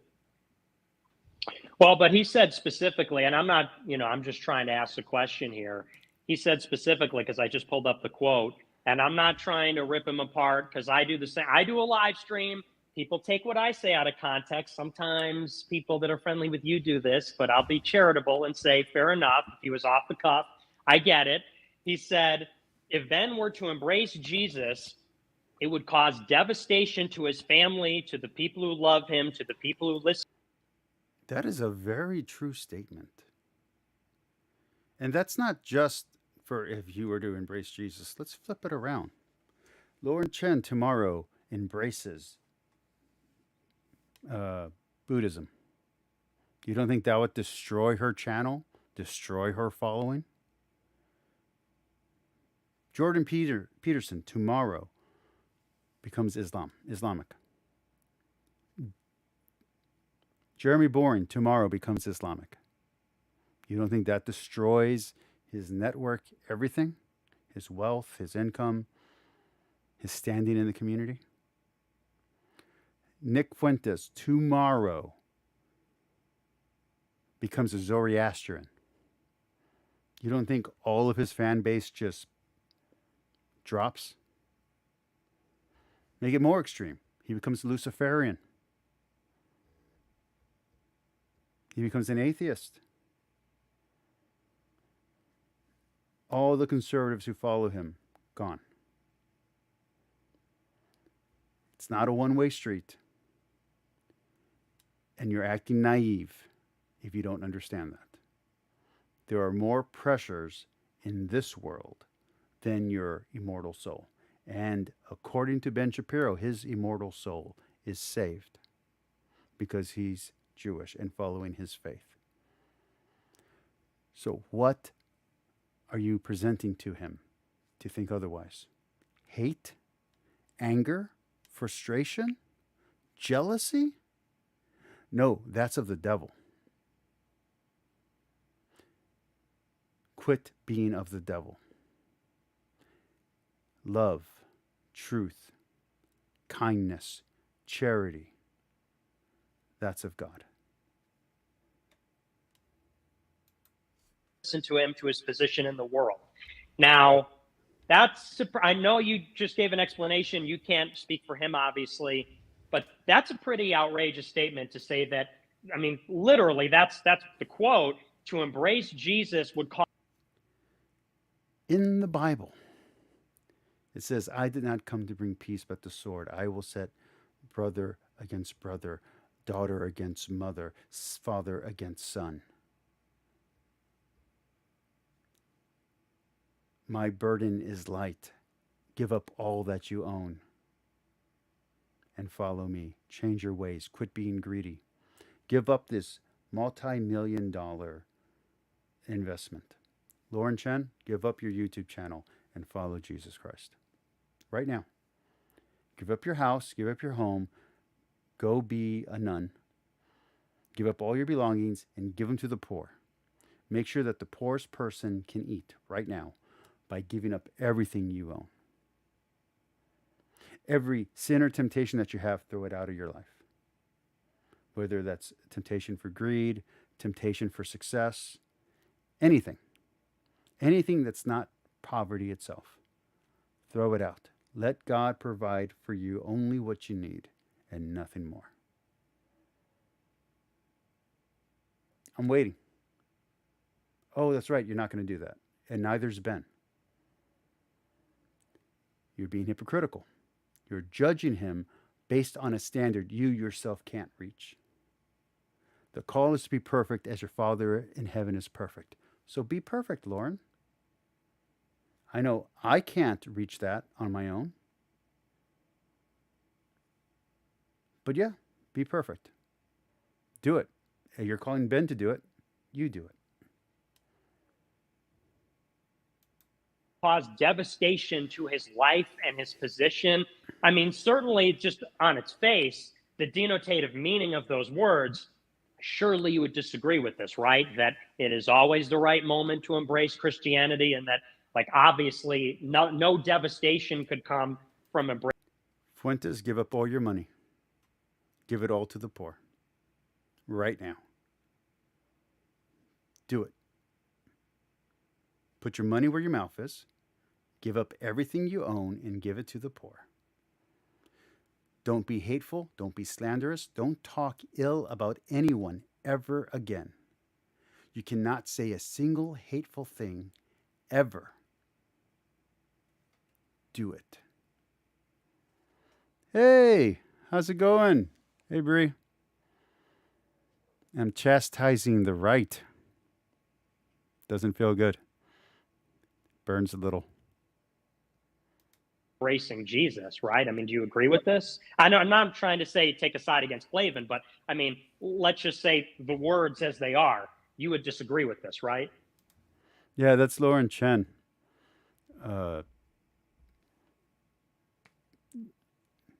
Successful, beautiful, smart, talented, but naive on Christianity and naive on hate. Who knew? I disagree that that the denotative meaning is the operative meaning in this setting. I don't have the transcript in front of me, but I recall that at the beginning of it, Drew's actual opening statement about this particular issue did involve the primacy of Christ. Of course, I believe that devastation can come into people's lives when they embrace Christ. That devastation is worth it for the. Yeah, so let me catch you up. So basically, Candace Owens got fired. The Daily Wire made some stupid statement about it. I don't know what the statement was. I'm not a subscriber of the Daily Wire. Sneeko and Andrew Tate then took the moniker Christ is King and threw it out there to piss off Jewish people because Muslims don't believe that Christ is King. They got in trouble with their Islamic audience and their Islamic betters for saying it. It spread around the internet, became a dog whistle to the alt-right, and then people who are both against the Israeli war and against against Ben Shapiro are now coming out in defense of Candace Owens. And this is the conversation that resulted on X. So that's where we're at. And I saw your next statement, Bree, but since I already started talking, I went ahead and finished. All right, let's keep going. The life that one has in Christ and for the freedom that one has in Christ. But of course, Christ sets father against son and mother against daughter. And I just said this, by the way. What Bourne's saying right now, I just said. So obviously, a lot of devastation comes into people's lives when they receive the gospel. I mean, you know, Paul himself was shipwrecked and imprisoned and beaten and tormented. People are kind of alluding to this in the chat. I think the reason why we're really zeroing in on this whole thing from Andrew Klavan is not just because it's bad theology. What he said, at least the way he said it on stream, hopefully it's not what he meant. And, we can try to be good faith. It's not bad theology Here, but as he said it, it also represents a dangerous false doctrine that I think is quite popular in a lot of, especially evangelical spaces, of a dispensationalism. The idea that I'm not a Protestant, so what she's going to talk about right now has nothing to do with what I care about. So I'm going to skip ahead about 5 minutes, unless anyone in the chat knows that she's about to say something interesting. I watched this whole thing one time already, so I'm going to skip ahead because I don't care about dispensationalism at all.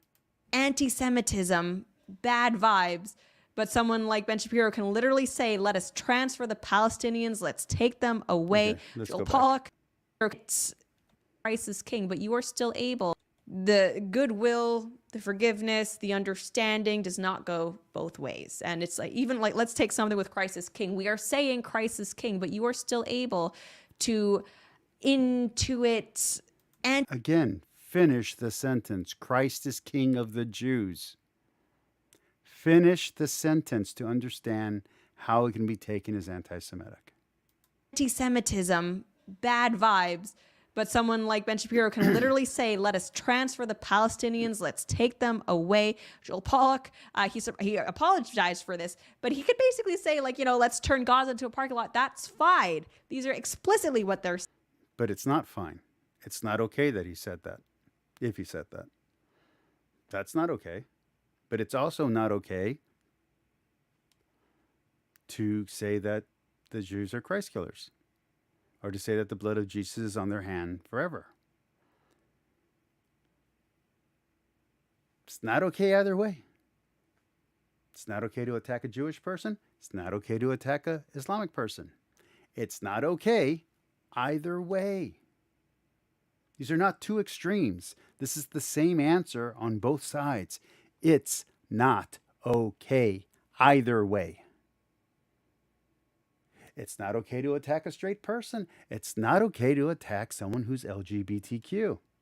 It's not okay either way. It's not okay to attack a Christian. It's not okay to attack a Wiccan. Either way, it's not okay. What do you not understand? Saying, but we have to reverse things into it good intent. Like, I'm fine with being forgiving. We should have grace, especially when emotions are high in some of these issues. But then let's have it both ways. That's what I'm advocating for. I'm not advocating for less grace here. I'm not saying we should crucify, people like Ben Shapiro for his bad takes, which we all have sometimes, especially when we're on the internet for years. But it's like, where is the other side of that? Where is the reciprocal helping hand for people who, maybe err on the other side? Cause devastation. Well, it's uncharitable.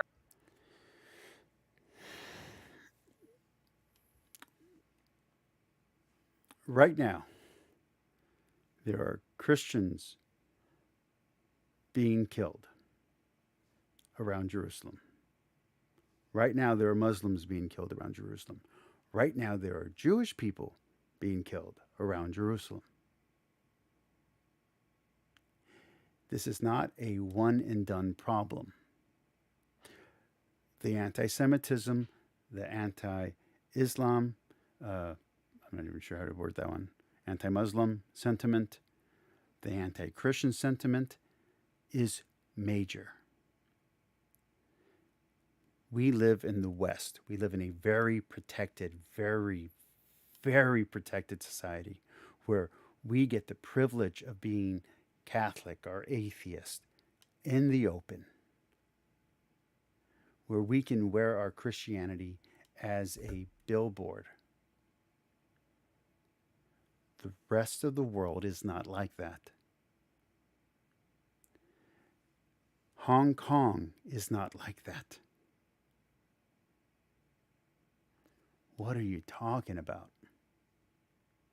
Charitable to read what they say. And I think that's kind of to the point of even what somebody earlier was saying, which is this hypocrisy about cancel culture, and I know you're not these people, but Dave Rubin is to me the perfect example. As you know, the guy made his career saying, hey, I'm a liberal, but even though we disagree, we can have a conversation. Don't burn my book, this kind of thing.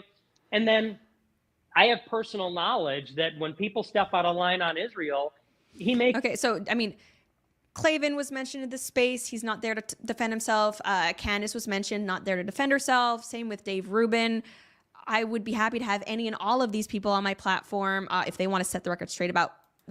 You know what? If we're gonna do that, I'm gonna do it too. I'd be happy to have everyone who she just mentioned on my platform. Ben Shapiro, you want to come to my little tiny channel? Melonie Mac, you want to come to my tiny channel? You're welcome to come. Lauren Chen, you're welcome to come to my channel. Go ahead. You're all welcome. What was said about them, but I just want to put that out there, but I don't want to get too caught in the weeds over it. Makes call. Jay Dyer, you're welcome to come to my channel.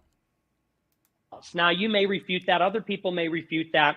That is something I've heard. And of course, he said on the Patrick Bet-David show, day after Candace Owens debated Barkley, he said, well, I don't consider Candace a friend anymore. And, that's just the nature of the thing we're in. And it's like, I don't really know what that. But look at the history of Candace. Look at the history of Candace Owens. She's burnt bridges everywhere she's gone. She's not a good faith actor in relationships with people in the media. I'm not talking about her personal life. She might be the greatest friend in the world in her personal life, but professionally, as a journalist, she's an asshole. She treats people like shit and she runs them over and she throws them under the bus to get ahead. And she says controversial things to get famous. I'm not holding it against her, but that's not the Christian way. Just like it's not the way it's not right when Melonie Mac does it. It's not right when anyone does it. It's not right when Brian Halsworth did it and I called him out for it. It's not right when Tyler Marshall does it. It's not even right when one of my favorite guys, Michael Lofton, does it. It's never right. That means because Rubin will have on socialist, communist.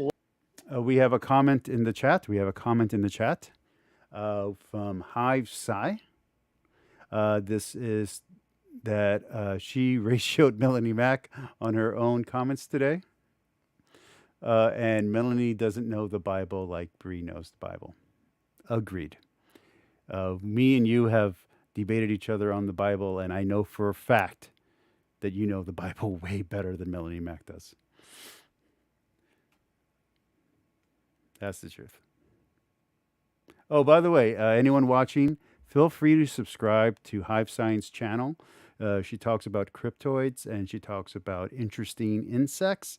It's a great channel. I highly recommend it. Leftists, progressives, as well as many conservatives, and he'll be amicable towards them, and nothing is off limits. But it does seem that one thing is off limits, and that's a thing that's very close to his heart. And that's the thing that's also intertwined with his business partner, who's at Hebrew University, and all these things. And I think what people are trying to say is that, like, it just seems like there's a great big double standard when it concerns Israel, Jews, anything regarding those kinds of topics as pertains to cancel culture, the free marketplace of ideas, and everything else. I mean, just to be honest with you, cards on the table, I'm not trying to like interrogate you. I am actually listening. So, but look over here. See, look at how Lauren cannot see the hate in her own comment section. Like, I don't understand. I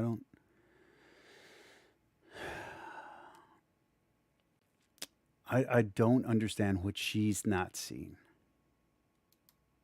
Listening to your response, that's how I feel, and that's kind of how I felt my whole career. Because last thing, I used to be, I'm not saying this like you're missing my $15 subscription or whatever, but like when I was a teenager, I was a huge fan of all you guys, like Shapiro and like Clavin and even like Bill Whittle. I've been watching you guys since Truth Revolt and PJ Media, and I was Okay, this is kind of boring the crap out of me. I'm going to go forward to another 5 minutes.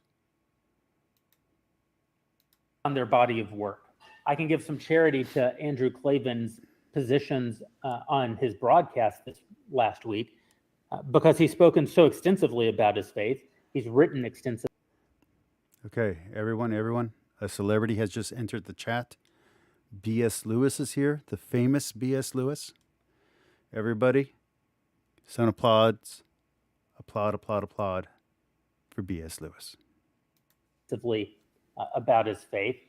He's probably one of the most forthright people that I've ever met. You can't get him to not tell you exactly what he thinks. And so I have a broad context. Oh, we have a comment from one of my favorite commenters. Hold on. Sandal says, I think free marketplace of ideas causes the more entertaining but crazy ideas to get more interest.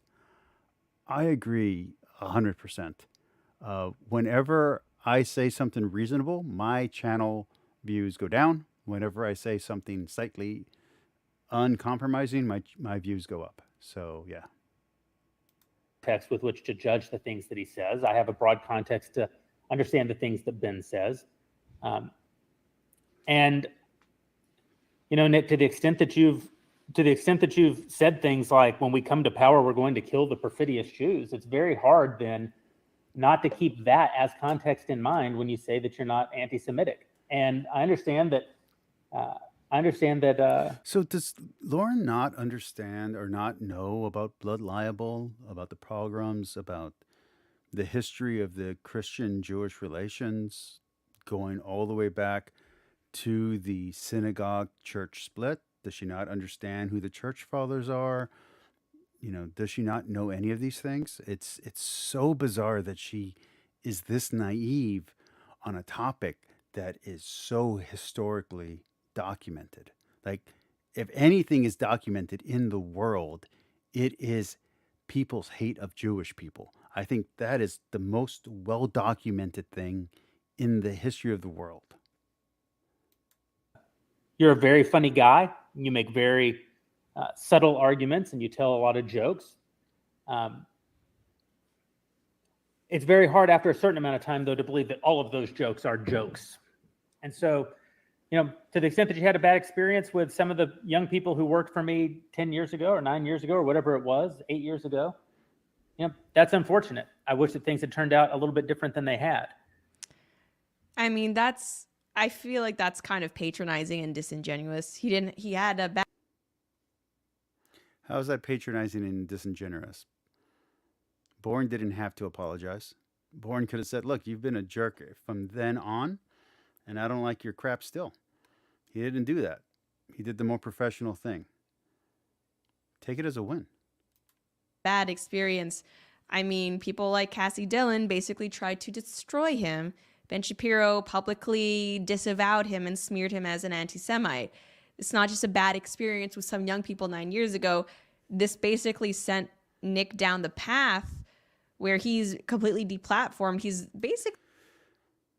So I have a slightly different take on this. I think this might have, if he hadn't been radicalized already, I think Ben Shapiro but remember, that many years ago, Daily Wire was not as popular as it had become after What is a Woman? So yes, in the conservative circles of the high-minded conservatives, Nick Fuentes became persona non grata. But he could have kept going and not give in to the temptation to be a jerk. But he went down that route. He went down the shitposting route, and he took all of his people with him. So no one did this to Fuentes. He got radicalized after this point. Sure. This might have pushed him further down the hole of radicalization. But he still did it to himself. Remember, we believe in personal responsibility. The most untouchable person in like the media sphere. Could you imagine, like, where would Nick Fuentes be if, back then Cassie Dillon, Ben Shapiro, they just had like a conversation about it? I get a lot of people don't think we should support Israel, but it's, we believe it's important for our faith. We believe also, security, like whatever. And we just had a conversation about it like any other issue. I don't think all of this would have happened. And that's the thing, I think a lot of the time, like these gatekeepers, they create the boogeyman that they're. But again, I don't know if at that time Ben Shapiro was a gatekeeper. Now he is. But at that time, I don't know. Afraid of by so fiercely gatekeeping different issues. So Nick Fuentes is kind of, when alt-right became a big thing, he was one of the people pushing for alt-right to be mainstream. And some of the stuff that he said got picked up by what will later be called the woke media, and got twisted. And so he got popular. But then when you went to actually listen to his stuff, he was saying all the hateful things people were saying he was saying. So that meant that he got deplatformed and that people didn't want anything to do with him, of his own words. So it wasn't like people were talking trash and then you went to go listen to him and he was being all lovely duddy. He was being an ass, and he paid the price for it. Specifically being ironically racist when people are calling you racist is not a good move. Anything about like Israel Palestine for sure. At the same time, I'm very concerned about a lot of the things that you say now. I think you take a very radical position. I hope when you say Christ is king that you mean it. And I agree with Bourne on that again. Which is funny. I don't like Bourne personally, but in this particular conversation, almost everything he says is sensible.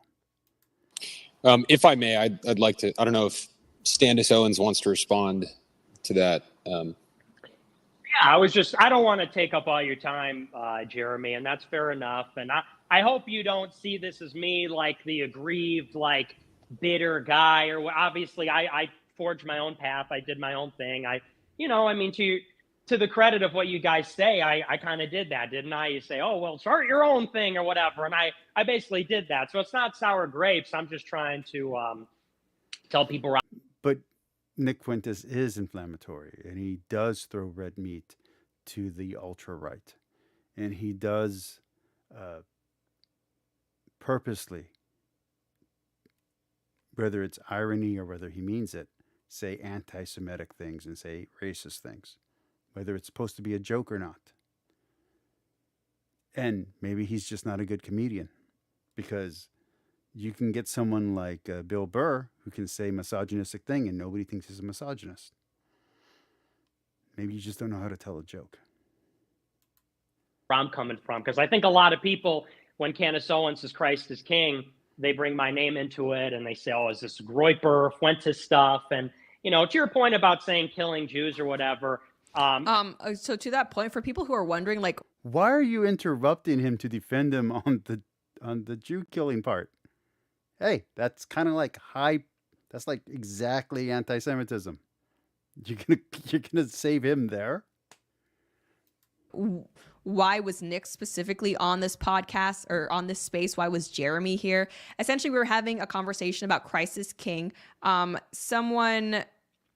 Joel Berry, who works with the Babylon Bee. If you want to hear something really interesting, some of the major apologists in the world have spoken out against the misuse of Christ as King. These are people who are professional Christians who actually have done the studies of apologetics. You're talking about David Wood. You're talking about What Do You Mean?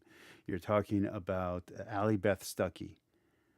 She doesn't have to go to Jeremy Bourne and Nick Fuentes for this conversation. She can go to people who are actually fighting with people for the righteousness of Christ, who are trying to bring people to Christ, who are trying to bring Christ to people, which is the more appropriate way to do it, because no one comes to him except those who are drawn. So he's bringing Christ to the people. He's bringing the word. And they're saying that this is anti-Semitic. The professionals are saying this is anti-Semitic. Maybe you should listen. If the people who are preaching Christ on a daily basis to Muslims and Jewish people who are actually arguing with Tovia Singer are saying this is racist, this is anti-Semitic, maybe you should listen. He was of the belief that, yeah, it is being used kind of with anti-Semitic connotations. He brought Nick up specifically as an example of that anti-Semitism. So in the panel, we all agreed that it was best that, hey, Nick's here, he was listening. We could just ask him what his intentions are. He disavowed any hate. Well, the statement Jesus is King on its own isn't bad if you consider that what it's saying is Jesus is the King of the Jews. That is how he was crucified. This is the King of the Jews. Are you saying that you are the king? You say I am. Are you saying that this is your kingdom? My kingdom is in heaven. My kingdom, my Father's kingdom is there. Point up.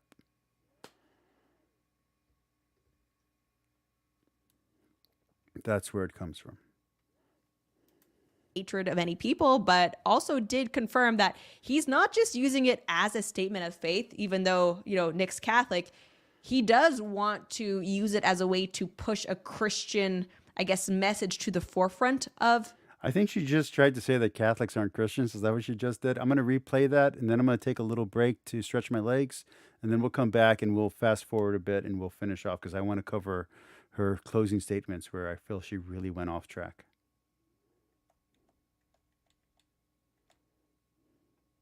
He brought Nick up specifically as an example of that anti-Semitism. So in the panel, we all agreed that it was best that, hey, Nick's here, he was listening. We could just ask him what his intentions are.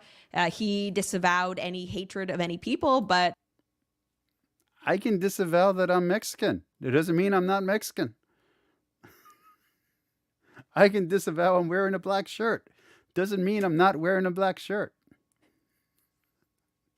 What kind of nonsense is this? Also did confirm that he's not just using it as a statement of faith, even though, Nick's Catholic.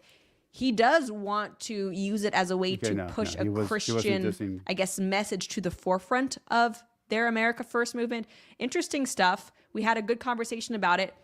Jeremy Boring was listening, in the space. We invited him on to speak and he accepted. So that's kind of how that happened. Okay, we're going to take a 5-minute break, guys. I'll be back. And we're going to skip ahead to probably, I'm going to say we're going to skip ahead somewhere over here, somewhere at the 1 hour mark, 50-minute mark, okay? All right, I'll be back in 5 minutes.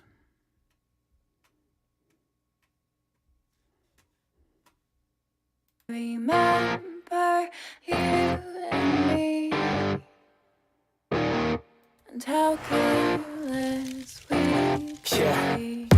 All day and all night, we'd stay up, it felt so right. We were so young, we were so dumb. We would get drunk and then hook up.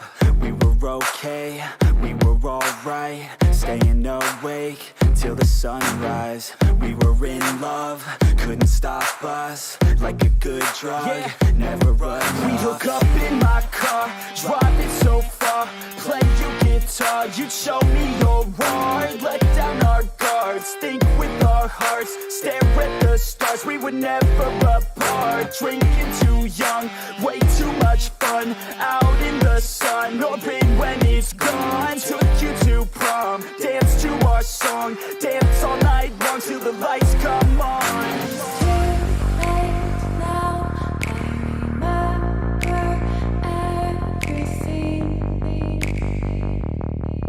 How careless we got. It's too late now. I remember you and me. How careless we. It's too late now, I remember everything, and how careless we could be, and how careless we could be, and how careless we could be.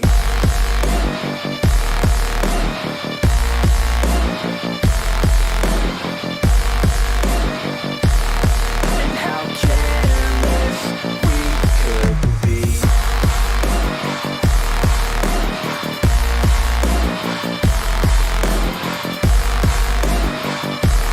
And how careless we could be. Late nights, long fights, it felt right, we were alive. We would go out, we were so loud, we were so proud, we had no doubts. Weekends and weekdays, we'd spend our own way. We were careless, we were fearless, we were reckless, time was precious. We loved to waste time, whiskey and wine, drinking all night, asleep by your side, finally alive. Howdy, we're back. All right, let's fast forward to the 50-minute mark. Where are we? There we go.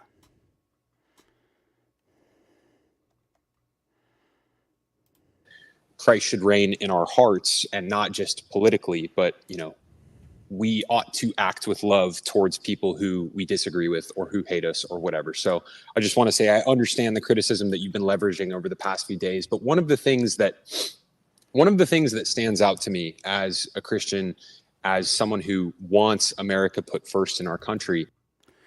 What does America being put first have to do with Christianity? Ask that question. Look, I love America. I want America to be number one, 100%. But what does that have to do with Christianity? God respects no nationality. God respects no gender. He doesn't care about those things. That's not what matters. You can have Christians fighting on two sides of a war. They kill each other. They both go to heaven.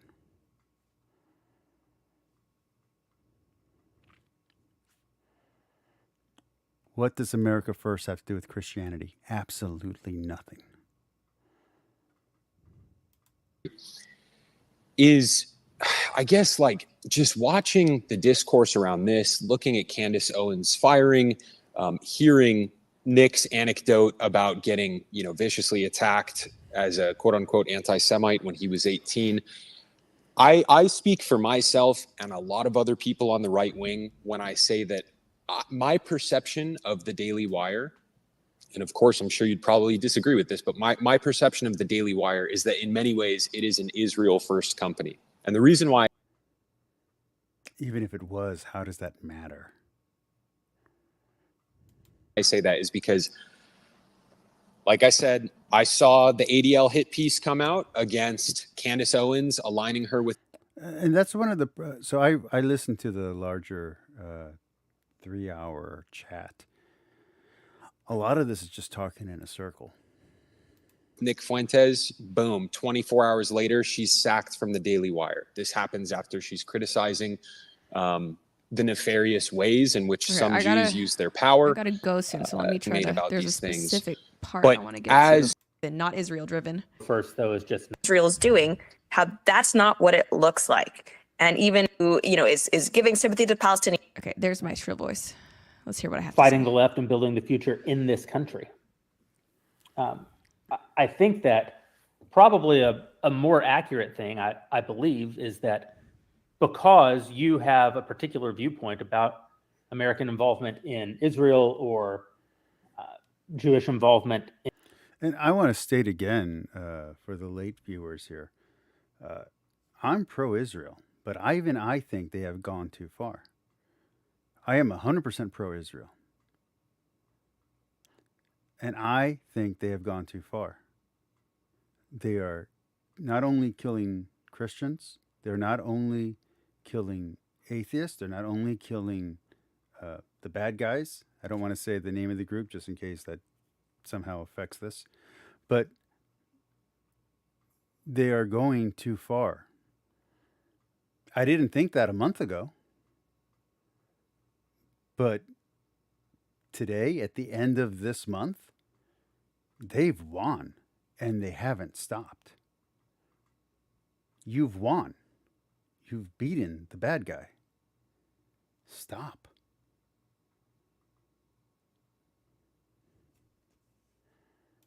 In our national politics that you hear are. There's going to continually be accidents and friendly fire and unintentional, or who knows, intentional killing of non-combatants and killing of Christians and atheists and sympathetic Jewish people to the Palestinian side, the further this battle goes on, because you are running out of the actual enemy to kill.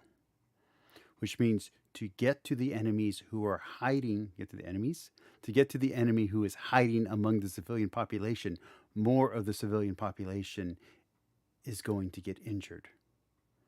Because you're running out of large groups of the enemy to kill.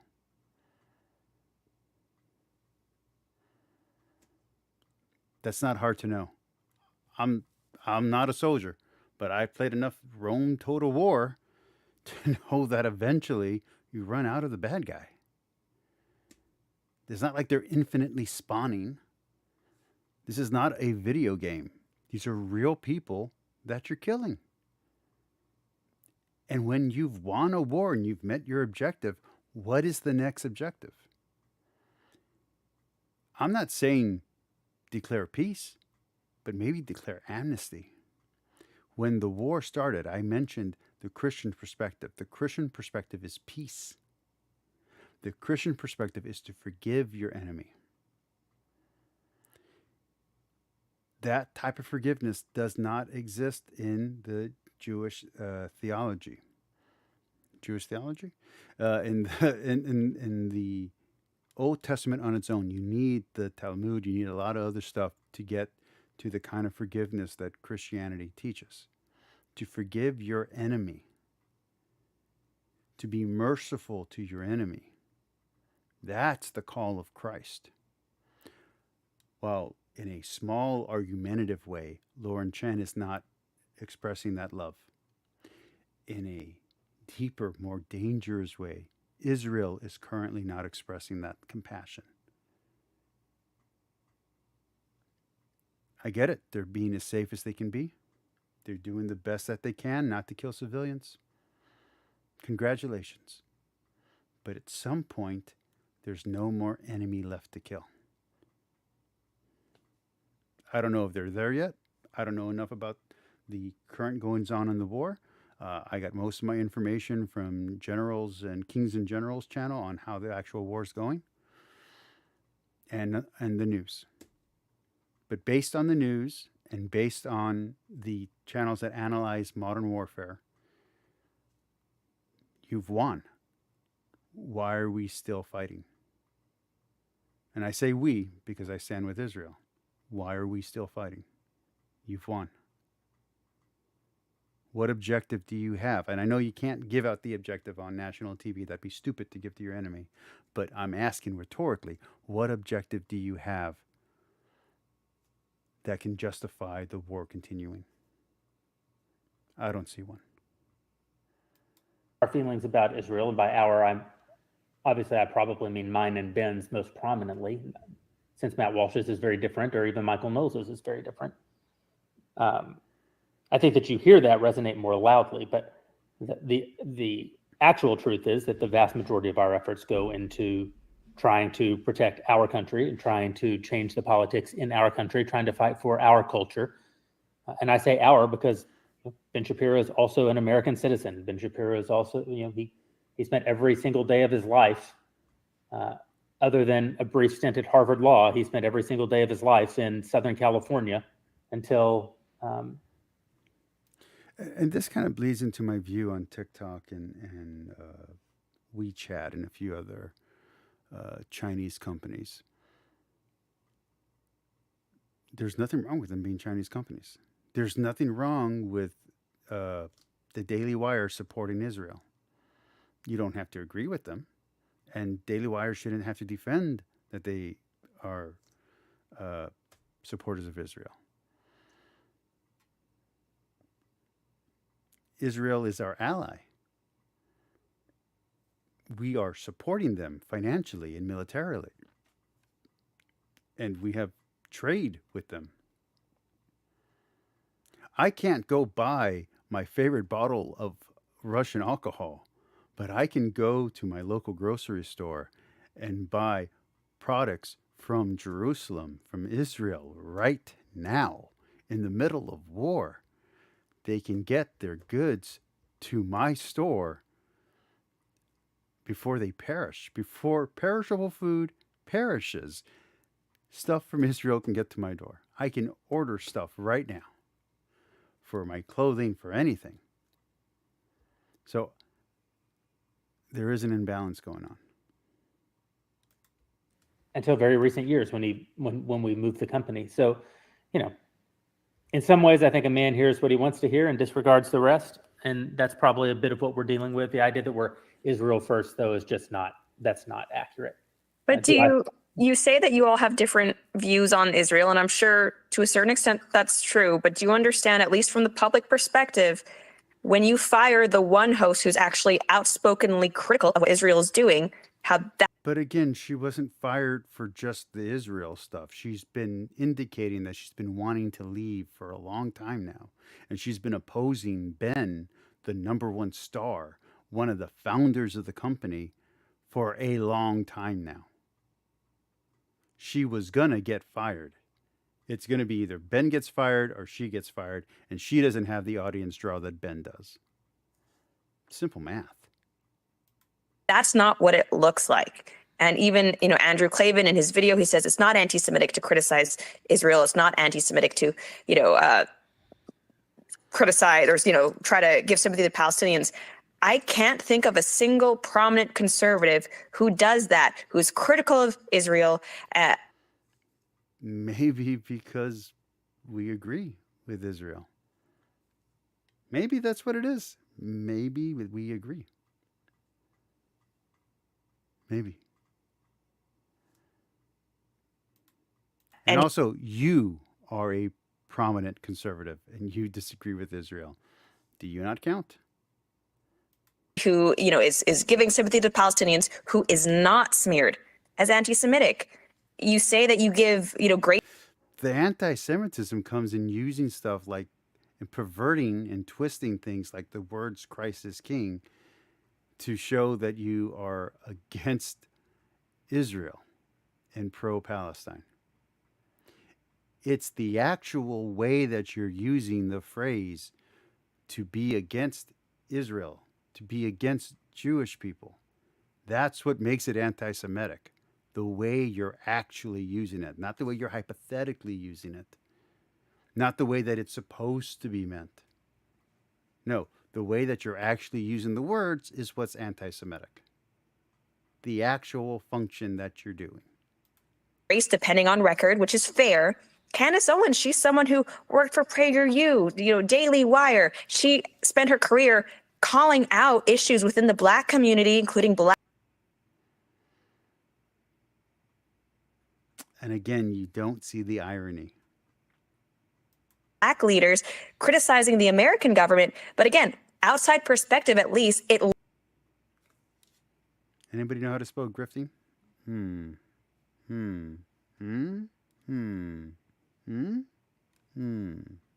Looks as if when she started doing those exact same things, which she's done her entire career, to people who happen to be Jewish and to specifically now the Israeli government, that's when it became a problem. Well, again, I didn't like Candace Owens when she started. I didn't like Candace Owens when she was on the left. I didn't like Candace Owens when she was on the right. I didn't like Candace Owens when she was neutral. I don't like Candace Owens. My view hasn't changed. I'm not going to engage in any conversation about the termination of Candace from the Daily Wire. It's counterproductive, and I'm not in a position to do it. Sure. But I guess to the broader point, I mean, is there a conservative that you can think of who manages to toe the line in such a way where they are critical of Israel, but is not anti-Semitic? I think this is the part where she starts making errors in either listening or cognitive errors. Matt Walsh, I think, is a great example. Matt does not support any foreign aid to That's not Israel. what I said. That's not what I said. I said who is critical of Israel. Is saying I don't think we should give Israel money. Is that being critical of Israel? That's being critical of a policy that supports Israel. Yes. Like, is the neutral position then to give Israel money? And then I guess No, that's not the neutral position.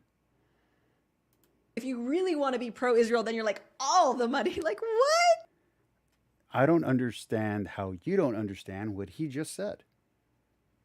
You asked him, do you have anyone who's critical of Israel on your show? And he's like, the only thing I can think of is Matt Walsh being critical of giving aid to Israel, which would devastate Israel because Israel depends on our foreign aid. If we suddenly cut off trade to Hong Kong, you don't think that would devastate Hong Kong? If we suddenly, stop sending foreign aid to, I don't know who we send foreign aid to at this point. But if we started sending foreign aid to Russia, you don't think that's a big political statement? Like, what's happening? You're not going to support the Ukraine? You're going to start funding Russia? You don't think that's a huge statement?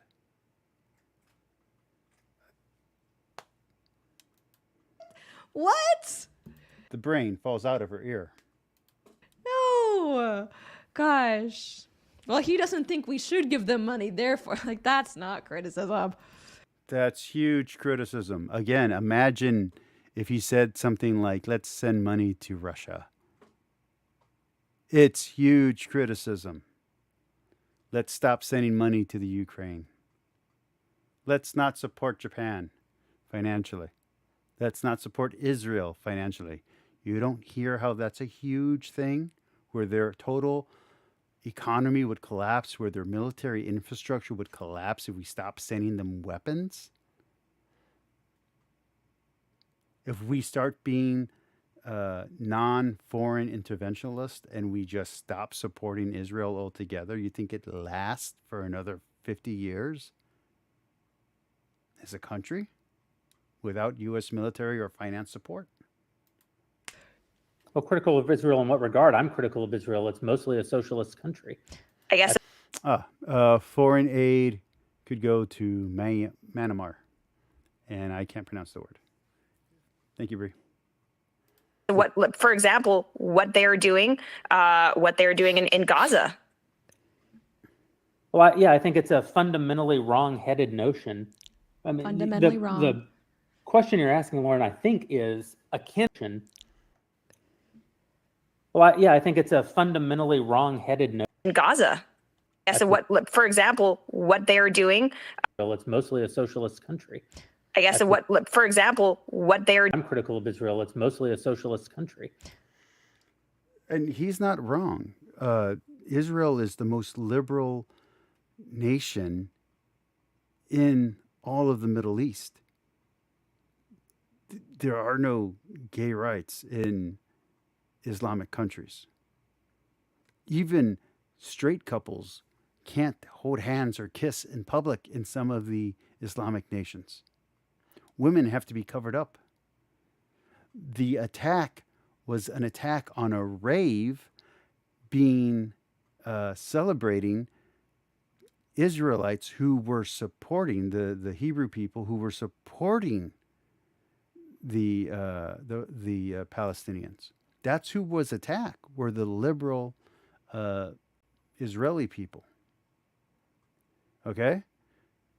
So, yeah, Jeremy Boring, as a ultra-conservative, would not be supporting a lot of the stances, the official stances, of the Israeli government. That's criticism. Just like he criticizes the U.S. for these beliefs, he criticizes Israel for these beliefs. That is criticism. He's not wrong. He's not over the top about it, and he's also not a front-facing journalist or entertainer for the Daily Wire. That's true. So she's not completely wrong, but he is honestly being critical. I guess, so what, for example, what they're doing in Gaza. Well, yeah, I think it's a fundamentally wrong-headed notion. I mean, Fundamentally wrong. The question you're asking, Lauren, I think is akin to saying. No, I don't understand why she doesn't hear what he just said. I'm going to play it again. Look. She says, can you think of something that you're critical? Can you think of someone who's critical against Israel? And then he says, well, I don't support their socialist notions. And then she goes, well, what about what's happening in Gaza? And he says it's fundamentally wrong. A fundamentally wrong notion. She hears that she's fundamentally wrong for saying the criticism. She doesn't hear him say, yes, it's a fundamentally wrong thing that's happening. Now, just to be clear, I'm not saying which way he was leaning, but she has the ability to decide within the context of the conversation of what he is expressing is fundamentally wrong. The socialism of Israel is fundamentally wrong. The over excesses of war that's happening is fundamentally wrong. Or, the way she took it, the criticism of Israel is fundamentally wrong. Why is she only taking it in that sense? What cognitive imbalance is happening that she's only taking it in that one sense? What cognitive bias is happening that she's only taking it in that one sense? Well, yeah, I think it's a fundamentally wrong-headed notion.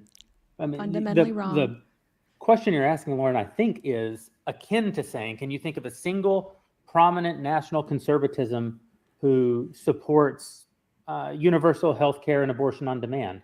Well, no, those. Okay, so according to Jeremy Boring, being critical of Israel and Gaza is basically like liking abortion. Like you're that. No, that's not what he said. That is not what he said. He said that Israel supports abortion and supports universal health care, and he doesn't. Therefore, he is critical of Israel because he does not support those things, but Israel as a government does. As a nation state, it supports things that he is opposed to. That's what he just said. How and why did you twist his words? Let's listen again if you don't hear it.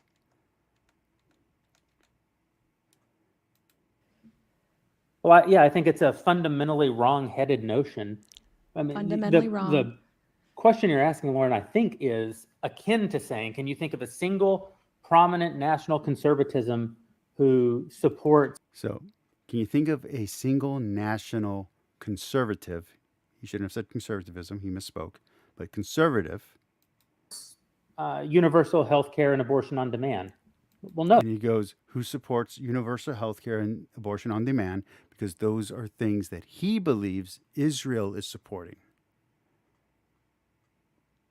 And he is critical of those things, so therefore he is critical of policies that Israel, as a nation, supports.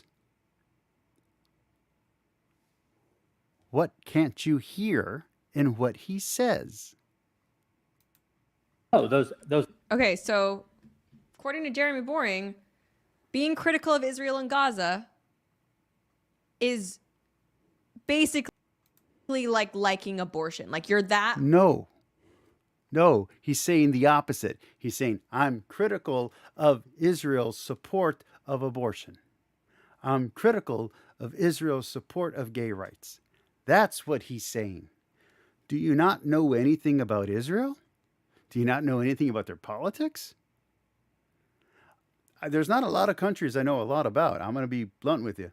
I know the USA, I know Canada, I know China, I know the politics in Israel, and I know a little bit of the politics in Russia. That's it. I know maybe I know a little bit of the politics of the UK and Australia sometimes. But that's it. The rest of the nations I don't know. But I know what Israel's stances are on abortion and gay rights because they allow it, and it's a religious. There's a religious conflict there because of the majority or majority or minority Hasidic Jewish movement, the Orthodox movement there. So the fact that they allow these things and that they promote these things is huge. And Jeremy Boring, as a conservative, is against them. You don't have to know all the interfunctioning of the government. Know that Jeremy Boring is a conservative and Israel is extremely liberal. And you know that he's going to be critical of their liberal beliefs, of their liberal policies.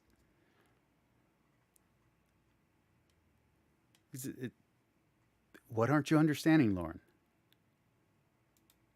Much in opposition to conservatism. There are, by the way, pro-choice people who are identifying the conservative movement, people like Tommy Lahren. So maybe it's even worse than that, actually. It's worse than supporting abortion, maybe.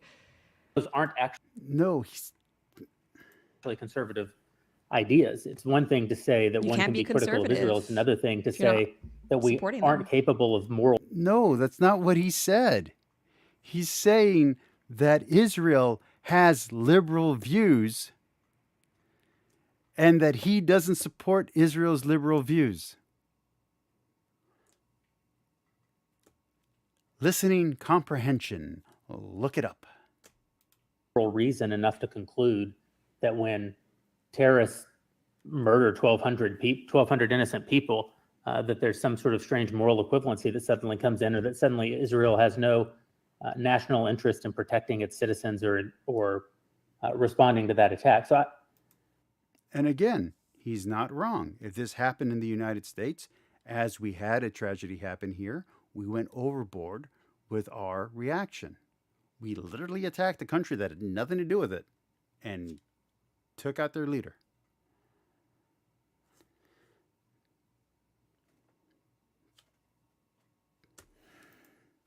I don't know how to answer that. And I think the I question. think you've answered it perfectly. The question. No, you misunderstood what he said.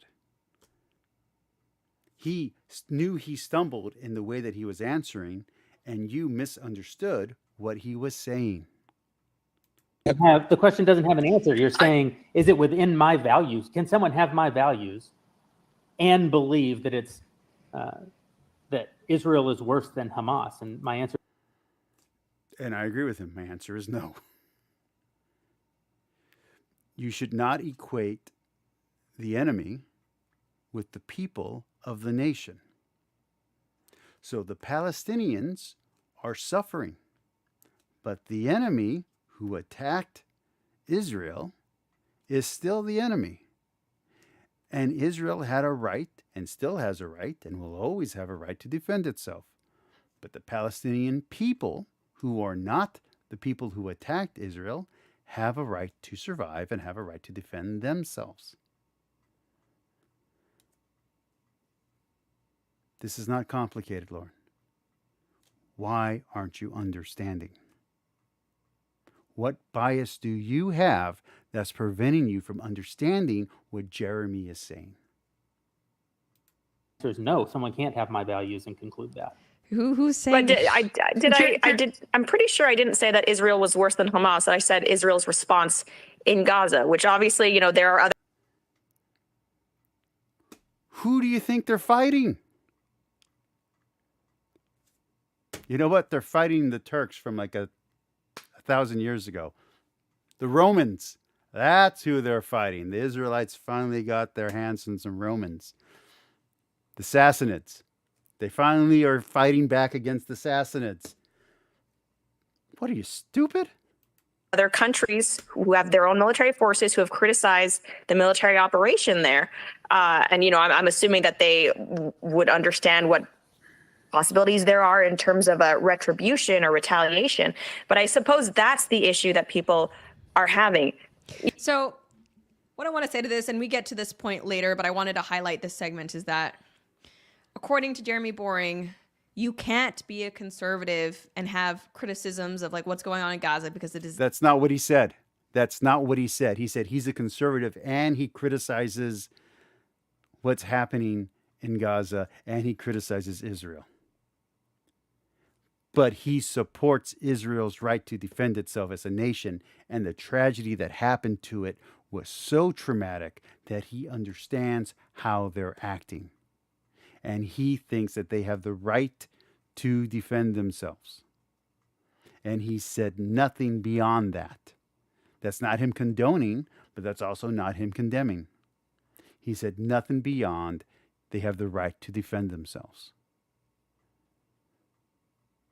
You can say that's lily-livered, but that's not him succumbing to Zionism. Is that antithetical to his values, what he believes is right at, conservatism. Ben Shapiro rejects Christ, best friends with Jeremy Boring, head of the conservative movement. So that's okay.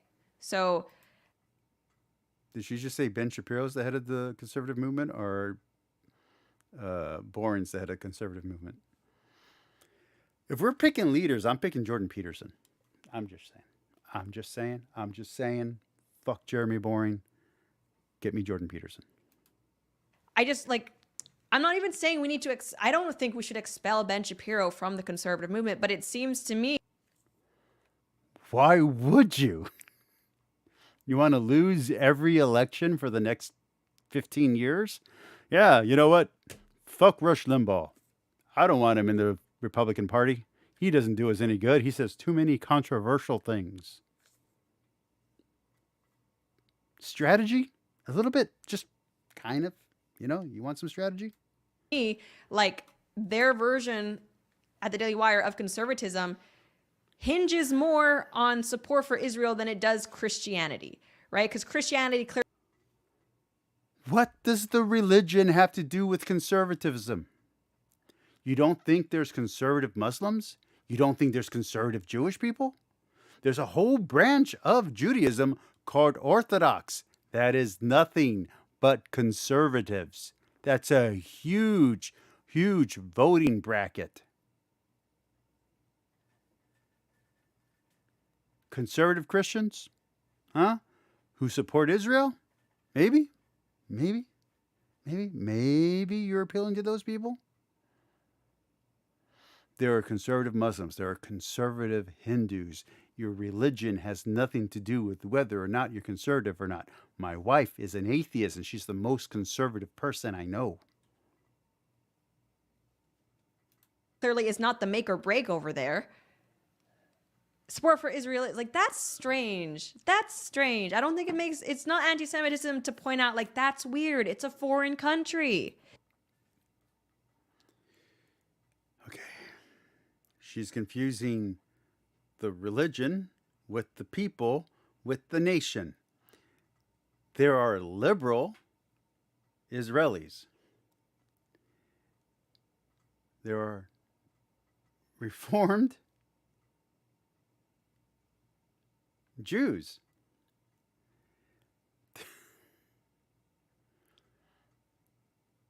There are atheists, Arabs, and Muslims who live in Israel who are fighting against Palestine.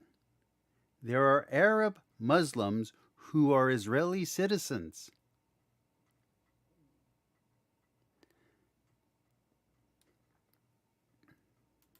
It's a foreign country. You can support it. There are also a ton of dual citizens there in Israel. There's a ton of American citizens in Israel right now who live there, who have dual citizenship with the United States. The United States has peace treaties with Israel that we have to honor.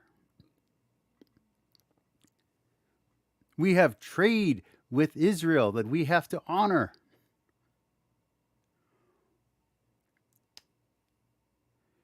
If Guatemala suddenly attacked Mexico, you don't think we're going to pick a side? I'm not even saying you shouldn't support it. None of this conversation was, by the way, that Jeremy Boring, here's why you should not support Israel. This is a conversation that we are having about what it is like in the conservative movement if you have criticism. Okay, guys, I'm going to go 6 more minutes. At 3 hours, I'm cutting it off, okay?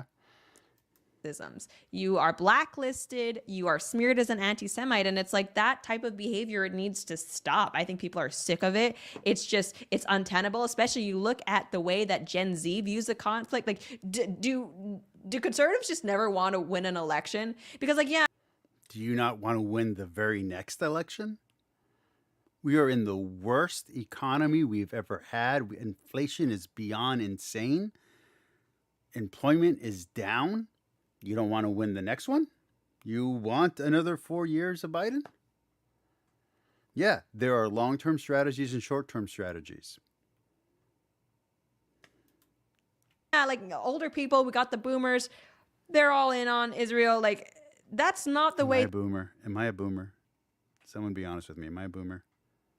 Is it the things hairline? are going to be trending in like 10, 15 years when these people who are younger watching all the TikTok videos exposing what's going on in Gaza when they get older and they're voting. That's all I'm saying. Okay. I'm going to end it there, guys. That's a perfect ending. This was fun tonight. This was way longer than I normally go. My legs are on fire. I need to exercise and go to bed. I want to highlight a few people who came into the chat today. I want to highlight Sandals. Thank you for coming in. I want to highlight B.S. Lewis, who's still too chicken to come and debate me on my channel. And I want to highlight Hive Science. Bree, you're awesome. Love you. Anyway, everyone, thank you. Good night. Remember, Christ is the King of the Jews. And we have a God who is the God of the Jews. We are the children of God. We are the adopted sons and daughters of God. Good night. I love you all. God bless. Forgive your enemies. Forgive your enemies today. Forgive everyone for everything. And remember to love God above all. Good night.